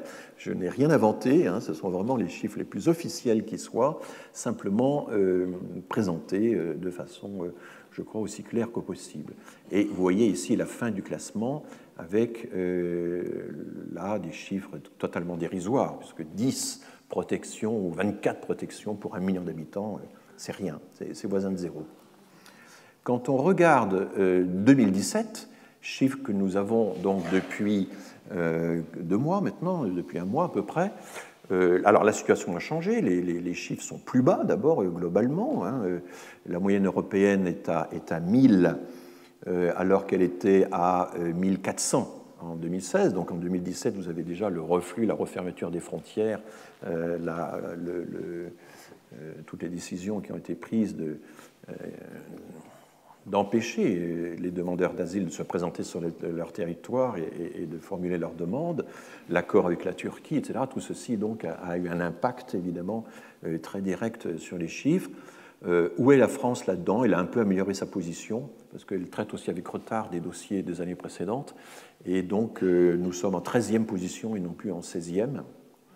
Mais enfin, on est quand même très loin du haut du classement. Donc 600, 610 réfugiés, enfin protection, décision positive de refuge, décision positive de protection accordée aux demandeurs en 2017, 610 contre, je le répète, 530 en 2016. Voilà là où nous en sommes. Alors le Royaume-Uni, dans les deux cas, en a fait à peu près 2 fois moins que nous. L'Irlande a suivi le Royaume-Uni, ils sont toujours très proches. Et puis, vous avez des pays, là je vous l'avais déjà dit, comme le Portugal ou l'Espagne, qui sont très peu équipés pour accueillir, pour traiter des demandes d'asile, n'ont pas du tout tout le système juridique que nous avons. Et puis, tous les anciens pays communistes, revendiquant ou leur catholicisme ou leur orthodoxie, mais n'ayant pas non plus le passé colonial, qui expliquerait que des flux migratoires se seraient déjà frayés de longue date pour arriver chez nous. Donc plusieurs causes s'additionnent. Ce sur quoi je voulais insister, c'est le fait que nous sommes fascinés évidemment par le personnage de Viktor Orban, mais en réalité, tous les pays de cette zone font exactement la même chose, avec le même résultat. C'est vraiment très frappant. La Bulgarie l'agit un peu différemment parce que elle est juste aux frontières, elle est exposée, elle est soumise à des pressions très fortes. Mais enfin, voilà l'Europe telle qu'elle est aujourd'hui, une Europe formidablement divisée, une Europe où les comportements varient en 2016 de 1 à 700, entre 10 et 7000, et là, de 1 à 400. Ce sont des écarts considérables, absolument considérables. J'ai beaucoup de mal, je dois le dire, là je fais une petite parenthèse, à entendre des déclarations toutes récentes de nos gouvernants faisant un peu la leçon au reste de l'Europe sur la façon dont on pourrait gérer la crise migratoire. Je ne trouve pas que nous soyons spécialement bien placés pour le faire.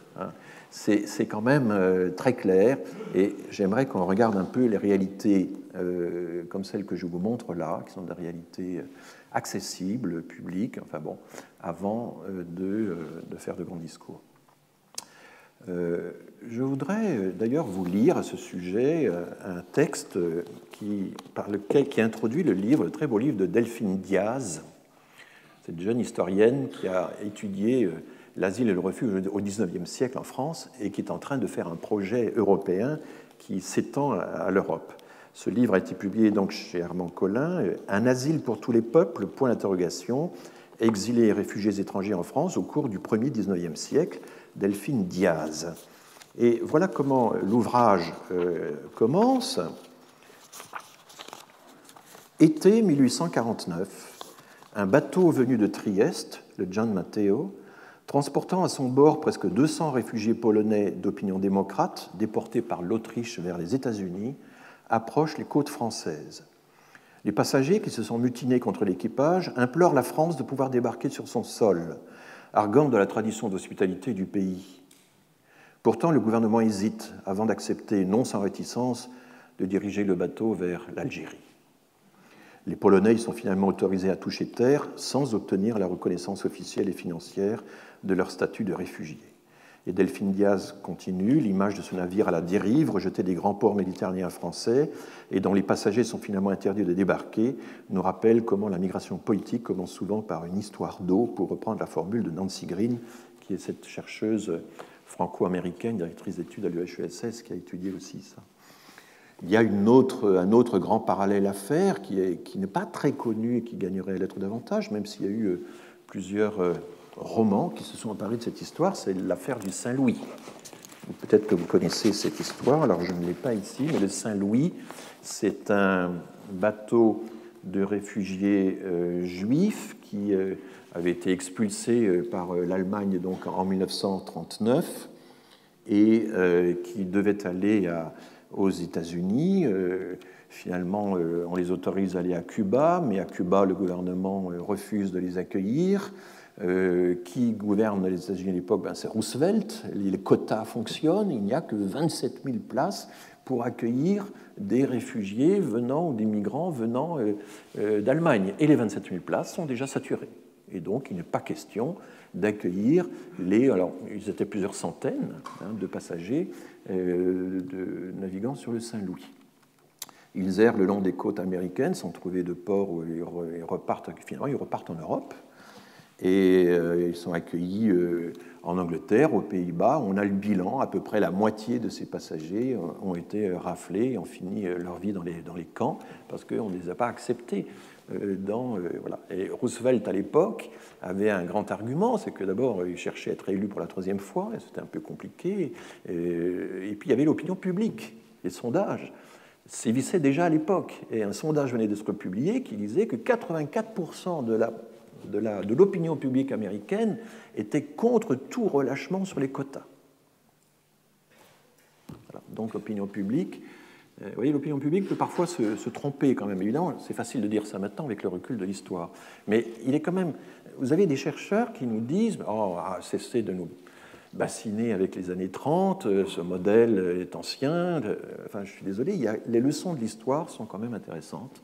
Elles sont importantes. Et les deux parallèles que je viens de vous faire au milieu du 19e siècle et dans les années 30, sur ces bateaux qui attendent désespérément de pouvoir débarquer, je pense qu'il faut toujours les garder en mémoire. Alors, nous allons passer maintenant à la migration plus ordinaire, parce qu'il faut avoir un tableau complet et équilibré des différents types de migration, mais peut-être est-il temps de faire une pause. Je crois que c'est l'heure de faire la pause. Et donc là, nous passons à autre chose, qui est ce que j'appelle la migration ordinaire. Ce sont les titres de séjour que les préfectures délivrent, année après année. Alors, d'où sait-on ça? Vous êtes intéressé, je le vois par vos questions, sur les sources. Là, c'est le fichier AGDREF, l'application de gestion des résidents étrangers en France. Je crois que c'est ça le développement du sigle. Et ce fichier AGDREF est quelque chose de relativement récent. On peut dire que c'est à partir de 1900... Pardon, merci. J'oublie toujours de... Voilà. C'est bon. Ça va venir.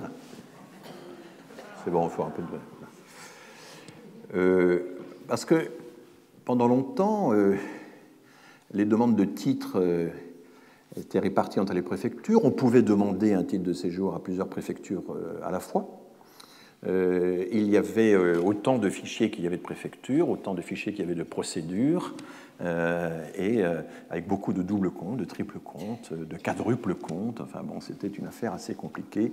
Et donc il y a eu notamment une mission des chercheurs de l'INED, c'était Mme Tribala qui s'est occupée de cette affaire à l'époque, pour dire, voilà, il faudrait harmoniser tout ceci, apurer ces fichiers, réidentifier les mêmes personnes d'une procédure à l'autre, d'une année à l'autre, d'une préfecture à l'autre, pour avoir enfin une idée de la statistique des titres de séjour attribués par les Français. Donc ça fait que ce genre de statistique, je pourrais remonter encore 10 ans plus tôt, mais vraiment au grand maximum. On n'a pas des données, on ne peut pas remonter dans l'histoire avec cette source, mais cette source, elle, évidemment, elle est très intéressante. Alors, elle ne veut pas dire nécessairement que les gens qui reçoivent un titre en 2006 sont entrés sur le territoire en 2006. Ils ont pu entrer précédemment, ils ont obtenu des titres au bout d'un certain temps. Après l'enquête trajectoire et origine qui a été faite, on a en gros... on sait qu'à peu près 30%, quelque chose comme ça, des migrants légaux qui, à un certain moment, étaient illégaux. Les deux catégories ne sont pas étanches. Aux États-Unis, on a encore des chiffres plus élevés. Et puis, dans une même famille, quelqu'un peut avoir un statut légal et d'autres pas. L'alignement sur le reste de la famille n'est pas, en principe, une règle qu'on applique, mais il faut du temps pour l'appliquer. Donc, il ne faut pas croire que les illégaux sont nécessairement d'une autre espèce que les légaux, qu'il y a un abîme entre les deux catégories, on passe de l'un à l'autre. Vous entrez sur le territoire français, vous avez un visa de touriste, il vaut 3 mois, vous prospectez pour trouver un logement, des appuis, etc. Puis vous dépassez le délai des 3 mois, ça y est, vous êtes en situation illégale si vous avez passé le délai des 3 mois. Vous êtes en overstay, comme on dit aux États-Unis. Ça peut se faire rapidement. Et puis vous pouvez de nouveau revenir dans la légalité, etc. Donc, bon. En tout cas, c'est l'année où les personnes obtiennent pour la première fois un titre de séjour d'au moins 1 an. C'est ça la définition qui donc correspond à la définition internationale de l'immigration, comme vous le savez à présent. Et là, vous voyez que finalement, depuis 2005, qu'est-ce qui augmente ? Pas grand-chose. Là, pour l'instant, je me limite à la période 2005-2014, et puis j'ajouterai les années suivantes. Vous voyez que les étudiants, ça a progressé, c'est assez net. Les familles de Français, ce sont donc essentiellement la possibilité pour les Français ou les Françaises d'épouser un étranger ou une étrangère et de faire venir ce conjoint. C'est une migration matrimoniale. L'appelant est un Français, et c'est une migration matrimoniale que vous avez déclenchée, et ça fait 50 000 personnes par an. Et puis le regroupement familial, c'est autre chose. L'appelant n'est pas un Français ou une Française, c'est une étrangère ou un étranger qui a le droit de vivre en famille, comme j'ai déjà eu l'occasion de vous le dire. Et là, c'est moins que la catégorie précédente. C'est 40 000 personnes par an. Et vous voyez qu'il y a des efforts considérables pour contenir ces deux catégories, vérifier la réalité du mariage, que ce n'est pas un mariage gris, c'est pas un mariage blanc. Le mariage gris, c'est un mariage où l'un des deux conjoints utilise l'autre pour obtenir une carte de séjour sans que l'autre le sache. Le mariage blanc, c'est la connivence des deux. On a lutté contre les mariages blancs, les mariages gris, tous les dispositifs législatifs est là, mais finalement, ça a peut-être contenu les chiffres concernant les familles de Français et le regroupement familial, mais au total, on reste à 90 000 personnes par an depuis, sur toute cette période, pendant une dizaine d'années. Les réfugiés, pendant toute cette époque-là, c'était également relativement stable. Et puis le travail, c'était très faible. Le travail, j'ai enlevé les saisonniers qui reviennent chaque année, qui est une catégorie particulière. Mais enfin, ça ne fait même pas 10% de l'ensemble. Et la catégorie divers, c'est souvent des régularisations au fil de l'eau. Quand on ajoute évidemment les 3 dernières années pour lesquelles on a des chiffres, les étudiants continuent de progresser. Le regroupement familial, qui est donc une cible constante des politiques, en fait, lui n'a pas du tout bougé et reste déjà bardé de toute une législation accumulée depuis les années 90. Bien sûr, les réfugiés, c'est la moindre des choses, augmentent vu la crise. Le travail a un peu augmenté, mais on était à des niveaux tellement faibles que ça reste très, très inférieur à l'importance de la migration de travail qu'on a dans des pays comme le Canada, la Nouvelle-Zélande ou même les États-Unis. Voilà un peu le tableau. Et j'ai marqué les césures politiques, mais vous voyez que les césures politiques ne comptent pas beaucoup dans l'ensemble. On ne peut pas dire qu'elles aient fait beaucoup bouger les choses. Alors quand on additionne tout ça, il y a un creux qui apparaît en 2007, qui est lié assez largement à l'application de la grande loi de 2006, la grande loi Sarkozy de 2006, qui a un peu retardé tous les dossiers, qui a perturbé un peu toutes les administrations. C'est la création du ministère de l'Immigration, confié à M. Hortefeux. Et dès les années suivantes, ce retard technique a été rattrapé et on a retrouvé un peu le régime de croisière sous tout le quinquennat Sarkozy. Il n'y a pas eu d'envolée, comme je l'ai lu parfois, de l'immigration légale pendant le quinquennat Hollande. Ce n'est pas du tout ce qu'on observe, à moins d'inclure les étudiants là-dedans. Regardez les étudiants. Voici les 5 pays de l'OCDE qui ont tiré le plus d'étudiants étrangers en 2015.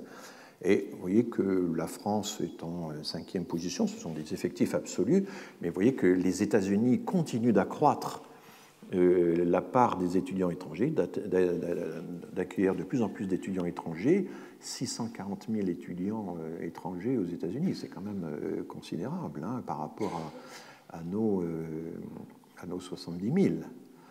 Le Royaume-Uni a beaucoup chuté depuis les années 2010. L'Australie, par contre, devient importante, le Japon, le Canada.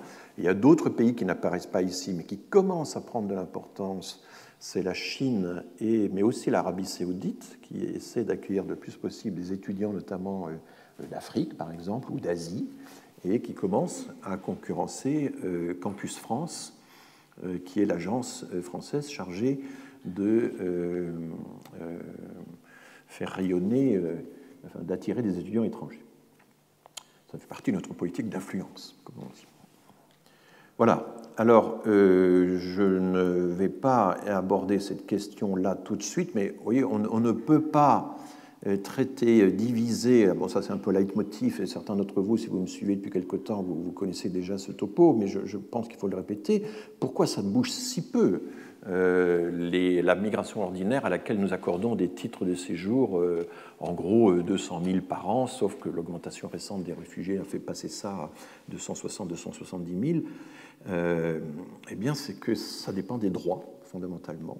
L'économie joue très peu là-dedans, ce n'est pas une politique économique qui alimente notre immigration. Et donc, chaque fois qu'un politique vous dit « mais il faut diviser par 2 les 200 000 titres de séjour qu'on accorde, ou il faut les diviser par 10 ou par 20, comme l'avait dit Marine Le Pen avant la dernière campagne présidentielle, on fait comment ? Voilà, l'idée, c'est le rôle du sociologue, c'est pas de dire vous avez le droit, vous n'avez pas le droit, etc. Mais le rôle du sociologue, c'est de dire d'accord, mais regardez un peu les ressorts, ce qui fait fonctionner la migration actuellement. Et donc, si vous dites qu'il faut diviser ça par 2 ou par 3, dites-nous comment. Il faut s'en prendre aux droits. Il faut attaquer directement la question des droits. C'est ce que certains avaient fait. Par exemple, François Fillon, dans une longue interview à la télévision, avait dit « mais nous sommes victimes des juges européens, du gouvernement des juges européens ». Il avait utilisé cette formule qui nous oblige à faire des choses contraires à l'intérêt national et, par exemple, ne nous permettent pas de réduire, de mettre des quotas au regroupement familial. C'est une déclaration de François Fillon que j'analyse dans mon dernier ouvrage. Et l'idée, c'était on va se retirer de la Convention européenne des droits de l'homme et on va ensuite demander à y rentrer, mais avec une négociation et en posant nos conditions. Voilà ce qui avait été déjà suggéré par François Fillon il y a à peu près 2 ans déjà. C'était dans la pré-campagne électorale. Dans la campagne électorale directement, ils n'ont pas osé dire des choses aussi fortes que ça, parce que quand même les implications sont, c'est pas simple de devoir annoncer au monde entier ou à l'Europe entière qu'on va se retirer des conventions internationales. Donc il faut savoir comment le faire. Il y a quelques pays qui ont avancé là-dedans. Par exemple, le Danemark est le seul pays européen qui a fait de l'opting out, qui a dit qu'il n'appliquerait pas entièrement la Convention des droits de l'enfant. Et au Danemark, actuellement, les enfants de plus de 16 ans ne sont pas admis au titre du regroupement familial, sauf exception. Il y a une commission spéciale qui examine au cas par cas si les enfants de 16 à 18 ans peuvent rejoindre leurs parents ou pas. Mais en faisant ça, le Danemark s'est retiré de la Convention européenne des droits de l'homme, en tout cas est considéré comme n'appliquant plus la Convention européenne des droits de l'homme. C'est le seul pays de l'Union européenne qui ait osé faire ça. Bon, c'est un petit pays, c'est pas très visible dans le paysage, mais si la France se mettait à faire des choses pareilles, ça aurait évidemment une toute autre portée. Donc, je pense que le travail du juriste, du sociologue, ce n'est pas de militer comme ça au premier degré, mais c'est d'expliquer aux intéressés qu'il y a un certain nombre de ressorts fondamentaux. La migration actuellement en France, la migration illégale, elle est alimentée d'abord par les droits, très peu par l'économie, moins de 10%. Elle n'est pas alimentée non plus par une politique démographique. Je dis que l'argument démographique, on a besoin de migrants pour rajeunir la population, Ça a été un demi-argument, un argument complémentaire dans l'entre-deux-guerres, à l'époque où ça avait peut-être du sens. C'est un argument qui est encore utilisé en Allemagne aujourd'hui, où effectivement on est dans la seconde transition démographique en Allemagne, avec plus de décès que de naissances, avec des taux de fécondité très inférieurs aux nôtres. En gros, ce qui sépare l'Allemagne de la France depuis 50 ans, c'est l'équivalent d'un baby-boom, hein, c'est-à-dire un demi-enfant. Un demi-enfant, ça a l'air peu, en moyenne, mais un demi-enfant, c'est le gain du baby-boom en France. Hein. Au lieu d'avoir 2 enfants et demi, on a eu 3 enfants en moyenne pendant les fortes années du baby-boom. Et si ça dure des décennies, un demi-enfant en démographie, c'est considérable. Ça a des effets considérables sur la dynamique démographique. Voilà. Mais l'argument économique, l'argument utilitaire, varie d'un pays à l'autre, varie selon les époques, alors qu'évidemment, l'argument des droits est un argument stable, qui a d'une toute autre nature. Et pour l'instant, ce sont les droits, fondamentalement, qui alimentent la migration en France, depuis qu'on a découvert, à la fin des années 70, que le migrant était un sujet de droit, et un sujet de droit doté de droits notamment familiaux, qu'il avait une famille, qu'il n'était pas simplement un travailleur qu'on pouvait embaucher, débaucher à volonté, mais que forcément il y avait une famille avec des enfants qui naissent, qui grandissent, qui vont à l'école, qui eux-mêmes font... Voilà. Donc il y a tout le problème de l'argumentaire utilitariste. Et je pense que le premier chercheur à avoir vraiment bien posé ce problème de façon aussi claire, c'est James Holyfield, dans un livre qui s'intitulait Les immigrés, les marchés et l'État, et qui, avec notamment une connaissance très approfondie du cas français, mais pas uniquement, a expliqué au fond que nous n'avions plus depuis longtemps, depuis les années 70, la possibilité de recruter des migrants en fonction des stricts besoins de l'économie, comme l'assure une partie de nos politiques. Alors, je vais terminer sur une question à part. Et oui, avant de passer à cette annexe, vous avez vu, alors malheureusement, je suis désolé pour ça, mais le cours que j'avais prévu la semaine prochaine est annulé. Je ne sais pas si vous avez vu cette annonce. Je ne peux pas assurer le cours de l'année prochaine parce que j'ai une mission à l'étranger qui dure une journée de plus que ce que j'avais prévu. Et donc, le cours que je vous fais là est le dernier de l'année.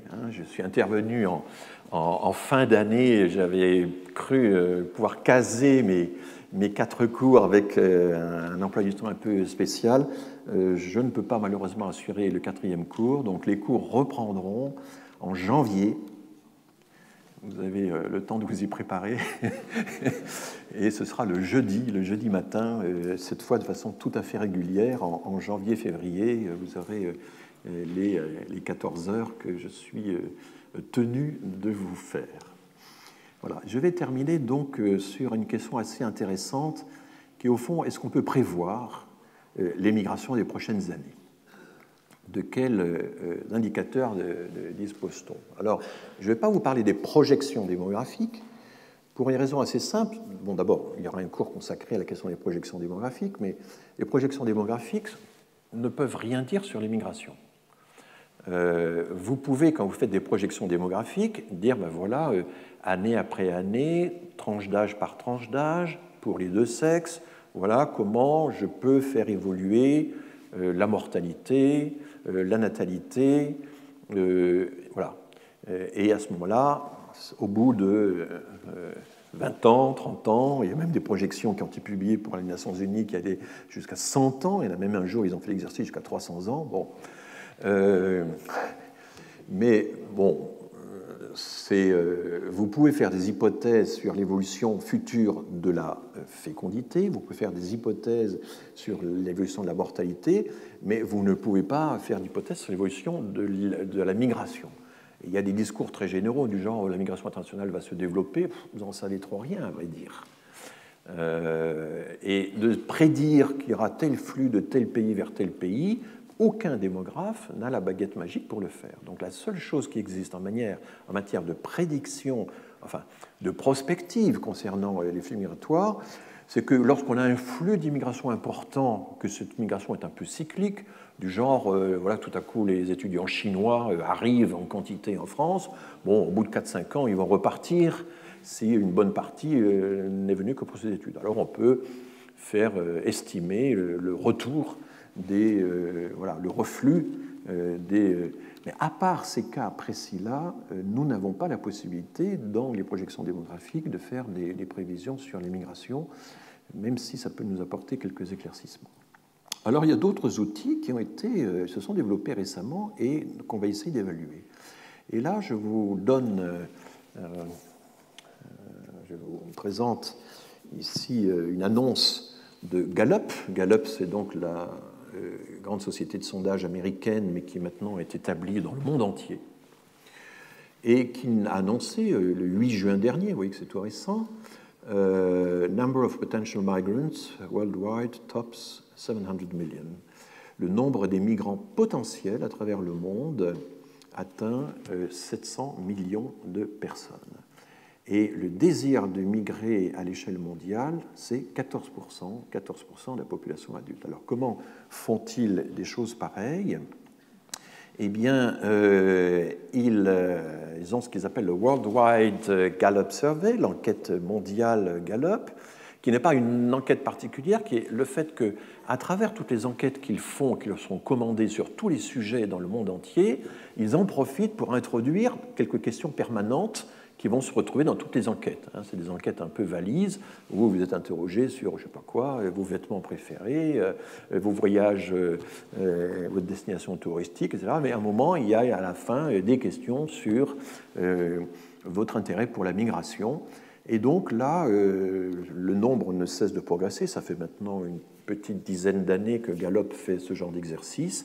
Ils ont agrégé les sondages de 156 pays, c'est vraiment très impressionnant, entre 2013 et 2016, et donc ils additionnent tout ça. Au total, sont concernés, l'ensemble de tous les échantillons de ces enquêtes, ça cumule 590 000 personnes à travers le monde. C'est considérable.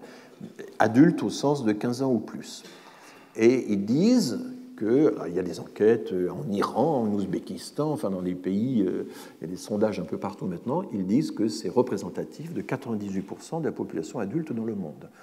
Ils ne plaisantent pas parce que quand vous regardez leur site, il y a une annexe téléchargeable où ils énumèrent, une annexe de 180 pages, où ils énumèrent tous les sondages en question, avec l'échantillon, les questions, il y a une base documentaire, ce n'est pas simplement des affirmations. Vous pouvez vérifier que tel et tel sondage en France a été effectué à telle date, avec tel échantillon, sur tel sujet, etc. La question qu'ils posent, la question fondamentale, je vous la donne là en anglais, c'est dans l'idéal, si vous en aviez l'occasion, aimeriez-vous déménager en permanence pour un autre pays, migrer en permanence pour un autre pays? Ou bien préféreriez-vous continuer de vivre dans votre pays, this country, this, c'est le démonstratif anglais qui a une valeur possessive, dans votre pays. Alors, il faut traduire cette question dans toutes les langues. Pas toujours évident, il y a des problèmes évidemment d'harmonisation des traductions, parce que parfois les changements de formulation font qu'il peut y avoir des variations dans les réponses. Bon, on va faire comme si le problème ne se posait pas, mais dans l'idéal, si vous en aviez l'occasion. Vous voyez que c'est quand même assez particulier, et il faut indiquer dans quel pays on aimerait migrer si on dit oui à cette question, et une seule réponse est autorisée. Quand on prend la dernière vague des sondages Gallup réunis, eh bien 14% des adultes du monde aimeraient émigrer. Par rapport aux milliards d'adultes qui existent sur cette terre, ça fait quand même 710 millions de personnes. Voilà comment Gallup fait son calcul. Alors vers où? Eh bien les États-Unis restent de loin la destination préférée des sondés. Et quand on extrapole à partir de l'échantillon la population à laquelle ça correspondrait, il y a 147 millions de personnes de par le monde qui souhaiteraient, dans l'idéal, s'ils en avaient l'occasion, migrer vers les États-Unis. Et 19 d'ailleurs de ces 147 millions sont des vœux émis par les Chinois. Mais vous voyez que le Royaume-Uni... Alors le Royaume-Uni a pas mal baissé à cause du Brexit, là, par rapport aux dernières vagues de sondages. Le Canada, la France, vous voyez, tout ça se tient dans un mouchoir d'or. La France est un pays où l'on rêve de migrer, toujours d'après cette question. L'Arabie saoudite l'Allemagne et l'Espagne. Vous voyez que seule l'Arabie saoudite s'introduit parmi les pays occidentaux.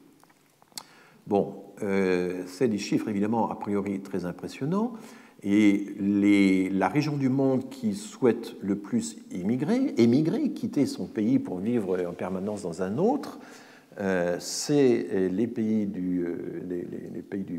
au sud du Sahara. 34% des adultes au sud du Sahara souhaiteraient quitter leur pays. Et là, vous avez leur destination. Alors, la France est qu'une petite partie. On n'est pas si attractif que ça pour les subsahariens. C'est d'abord les États-Unis, le Royaume-Uni. Là, évidemment, vous avez le poids du Nigeria. Parce que le Nigeria, je rappelle que le Nigeria, c'est la moitié de l'Afrique subsaharienne. Le Nigeria, c'est 190 millions d'habitants. C'est la moitié des États-Unis, à peu près. Voilà, un peu et vous avez 14% dans un autre pays d'Afrique subsaharienne. Donc on est très éloigné des réalités dont je vous ai beaucoup parlé, qui est qu'en fait, les 2/3 de la migration subsaharienne actuellement se font à l'intérieur d'un pays au sud du Sahara, et non pas un 7e, comme vous le voyez ici. Alors, je vais évaluer tout à l'heure cette mesure, cet indicateur. Il y en a un autre qui est assez curieux, c'est la fameuse carte verte américaine, la fameuse loterie de la carte verte. Officiellement, ça s'appelle DV, le Diversity Visa Program. C'est un programme voté par le Congrès chaque année. Vous savez que Donald Trump voudrait le supprimer, qui en réalité représente seulement 5% de tous les visas d'entrée aux États-Unis. Mais l'idée, c'est utilisons cette formule pour diversifier un peu les origines des migrants. Donc, les pays qui envoient déjà un très grand nombre de migrants aux États-Unis, comme le Mexique, la Chine, l'Indonésie, etc., sont écartés de ce programme. Et l'idée, c'est on va accorder des visas par tirage au sort à des demandeurs qui viennent de pays qui ne sont pas trop représentés pour l'instant dans le programme. Mais c'est simplement un complément de 5% des visas à l'ensemble.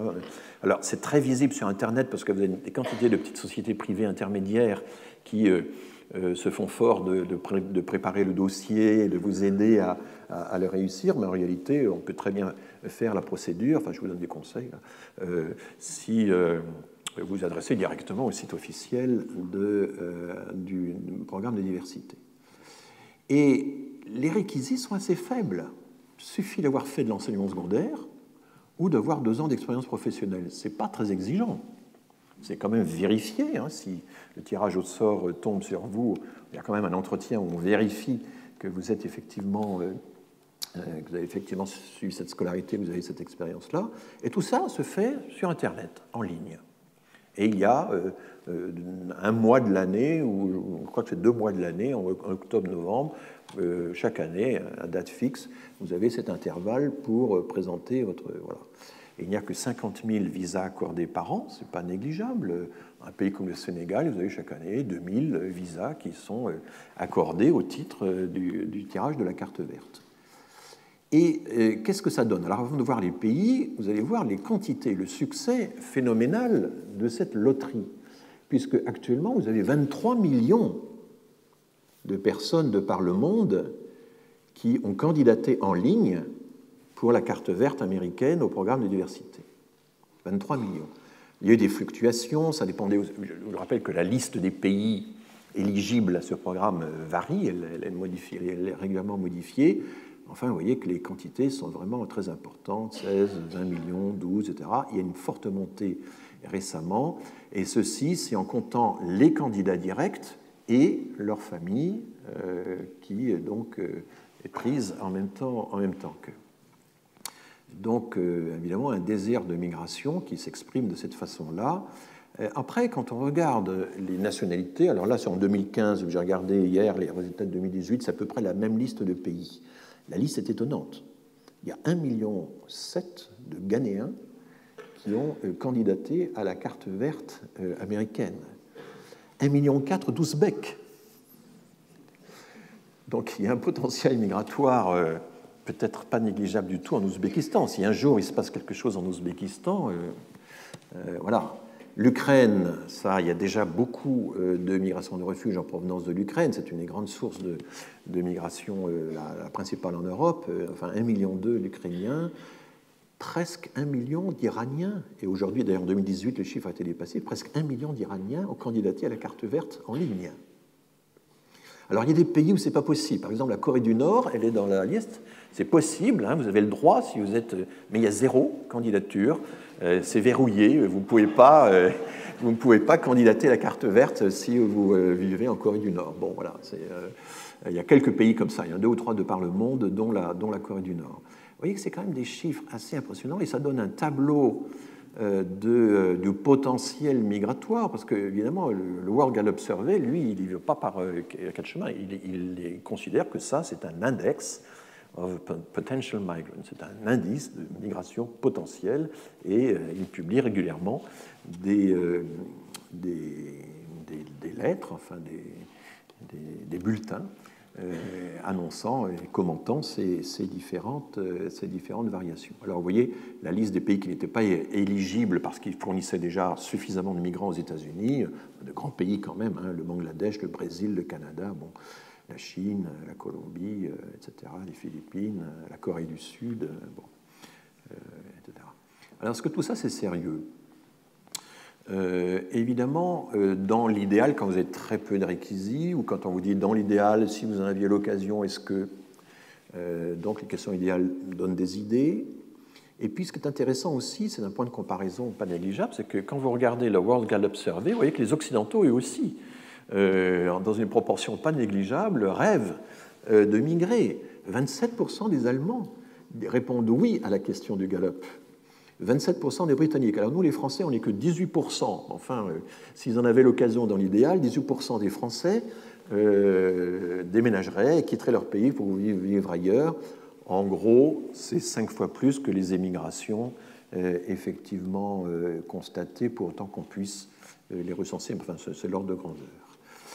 Il y a des instituts de démographie sérieux, comme l'Institut néerlandais, le NIDI, ou l'Institut français, l'INED, qui ont fait des enquêtes sur ce sujet en posant la question Gallup typique. Tout ceci a été réexaminé récemment, d'ailleurs, pour le compte de l'Union européenne par une équipe italienne. Quand on dit, mais bon, dans l'idéal, vous accepteriez d'immigrer, mais est-ce que vous envisagez de le faire dans les 12 prochains mois? Alors là, tout de suite, le chiffre déjà s'effondre. Il y a moins de 30% des candidats potentiels qui disent « oui, je pense le faire dans les 12 mois ». Puis quand vous posez la question « mais est-ce que vous avez commencé à faire des préparatifs ?» Là, ça chute formidablement. Il y a moins de 2% des gens ayant déclaré qu'ils étaient intéressés par la migration. Alors là, je parle d'enquêtes faites notamment en Afrique subsaharienne. L'enquête MAFE, l'enquête sur les migrations entre l'Afrique et l'Europe, ce sont des enquêtes faites notamment en Afrique subsaharienne. Eh bien, voilà. Et donc, du coup, il est évidemment très loin du rêve à la réalité, et l'indicateur de migration potentielle a un pouvoir prédictif relativement faible. Voilà. Et je vais terminer par une évocation, puisque là je déborde un peu sur... J'ai commencé en retard, alors je t'ai mis en retard, vous êtes très gentil de rester, j'en suis reconnaissant, mais je ne vais pas faire durer trop longtemps le plaisir. Et je terminerai, je reprendrai ça l'année prochaine, sur l'approche des migrations, une vision des ordres de grandeur. Essayons de représenter sur un même schéma la population de la France. Vous voyez qu'on est à 67 millions d'habitants. D'additionner ce que représentent les immigrés plus leurs enfants nés sur place à seconde génération. Et vous voyez, on arrive à cette hauteur-là, on dépasse, voilà, on est à 13-14 millions. Les immigrés, c'est la moitié. Les demandeurs d'emploi, c'est 3,5 millions ou 4 ou 5 millions selon les définitions. Voilà un peu là. Et puis, essayons de représenter le total des entrées légales chaque année, la migration familiale, les migrants professionnels, les étudiants étrangers, etc. Ils sont représentés sur ce schéma, ils sont là, je les ai représentés. Ce sont ces tout petits histogrammes-là, à peine visibles, qui sont dans l'épaisseur du trait. Ils sont là, mais ils sont à une autre échelle. On n'est pas en millions, quand on raisonne en millions, ce n'est pas commensurable, évidemment. Et pourquoi? Parce que ce sont des des flux et non pas des stocks. Alors évidemment, ce n'est pas du tout le même ordre de grandeur. Si on veut essayer de représenter ces derniers, c'est-à-dire les entrées annuelles, il faut utiliser une autre échelle. Et donc voilà les flux en question, mais les flux en question représentés en milliers et non plus en millions. Donc c'est 1000 fois plus petit. Donc quand vous grossissez 1000 fois le premier schéma, vous voyez qu'effectivement, eh bien, le total des entrées légales dans l'année que j'avais considérée, c'était aux alentours de 240 000. C'est passé à 267 000 en 2017, chiffre provisoire. Que la migration familiale là-dedans, c'est aux alentours de 85-90 000. Que les conjoints de Français, dont les conjoints de Français qui représentent une grosse moitié de cet ensemble, voilà. Sur tout ce monde-là des entrées annuelles, il y en a à peu près 110 000 qui entrent chaque année sur le marché du travail. Voilà, un peu quelques ordres de grandeur. La migration de travail, c'est très peu, c'est 25 000. Comparé aux chiffres canadiens, qui est beaucoup plus important. Là, vous voyez la différence qu'il y a entre la migration de travail française et la migration de travail au Canada. On n'est pas du tout à l'intérieur même de ces milliers, vous avez quand même des sous-ordres de grandeur qui sont quand même très, très différenciés. Les étudiants étrangers, alors voilà, vous avez des artistes, là, même là, il faudrait encore multiplier par zoomer de façon très forte pour avoir... voilà. Donc ça vous donne, je pense, une idée un petit peu des ordres de grandeur. Et quand vous voulez, donc des millions versus des milliers, et quand vous voulez, par exemple, chiffrer ce que coûte l'immigration à la France, ou ce qu'elle rapporte, ce qu'un certain nombre d'essayistes ont essayé de faire depuis plusieurs années, l'astuce de certains consiste à dire « Ah, mais je vais travailler sur les stocks et pas sur les flux ». Et à dire « Je vais essayer de voir ce que coûte l'ensemble des immigrés, les millions d'immigrés que nous avons, et puis leurs enfants. Je vais regarder combien d'enfants... sont issus de l'immigration dans l'éducation nationale. Puis je prends le budget de l'éducation nationale, il dit oh, bah, si c'est 10% des enfants, ça va faire 10% du budget de l'éducation nationale. Et appliquer ces clés de répartition à tous les ministères. Elles n'existent pas, ces clés, il faut les inventer, il faut les bricoler. Et évidemment, à ce moment-là, vous arrivez à des milliards. Ça coûte des milliards d'euros, tout ça. Alors que si vous vous intéressez à l'accueil des flux, c'est-à-dire des nouveaux entrants, ce que ça coûte en hébergement, ce que ça coûte en cours de français, etc., ce que ça coûte aussi à la gendarmerie, à la police des frontières, etc., c'est des centaines de millions d'euros, mais ce n'est pas des milliards. Et vous voyez que dès qu'on chiffre, qu'on prétend chiffrer des coûts sur des flux ou des stocks, c'est évidemment totalement différent. Et vous voyez comme quoi les choix que l'on fait en statistique, le choix des ordres de grandeur aussi, ont évidemment une dimension politique tout à fait évidente. Voilà, merci beaucoup pour votre attention et donc au mois de janvier.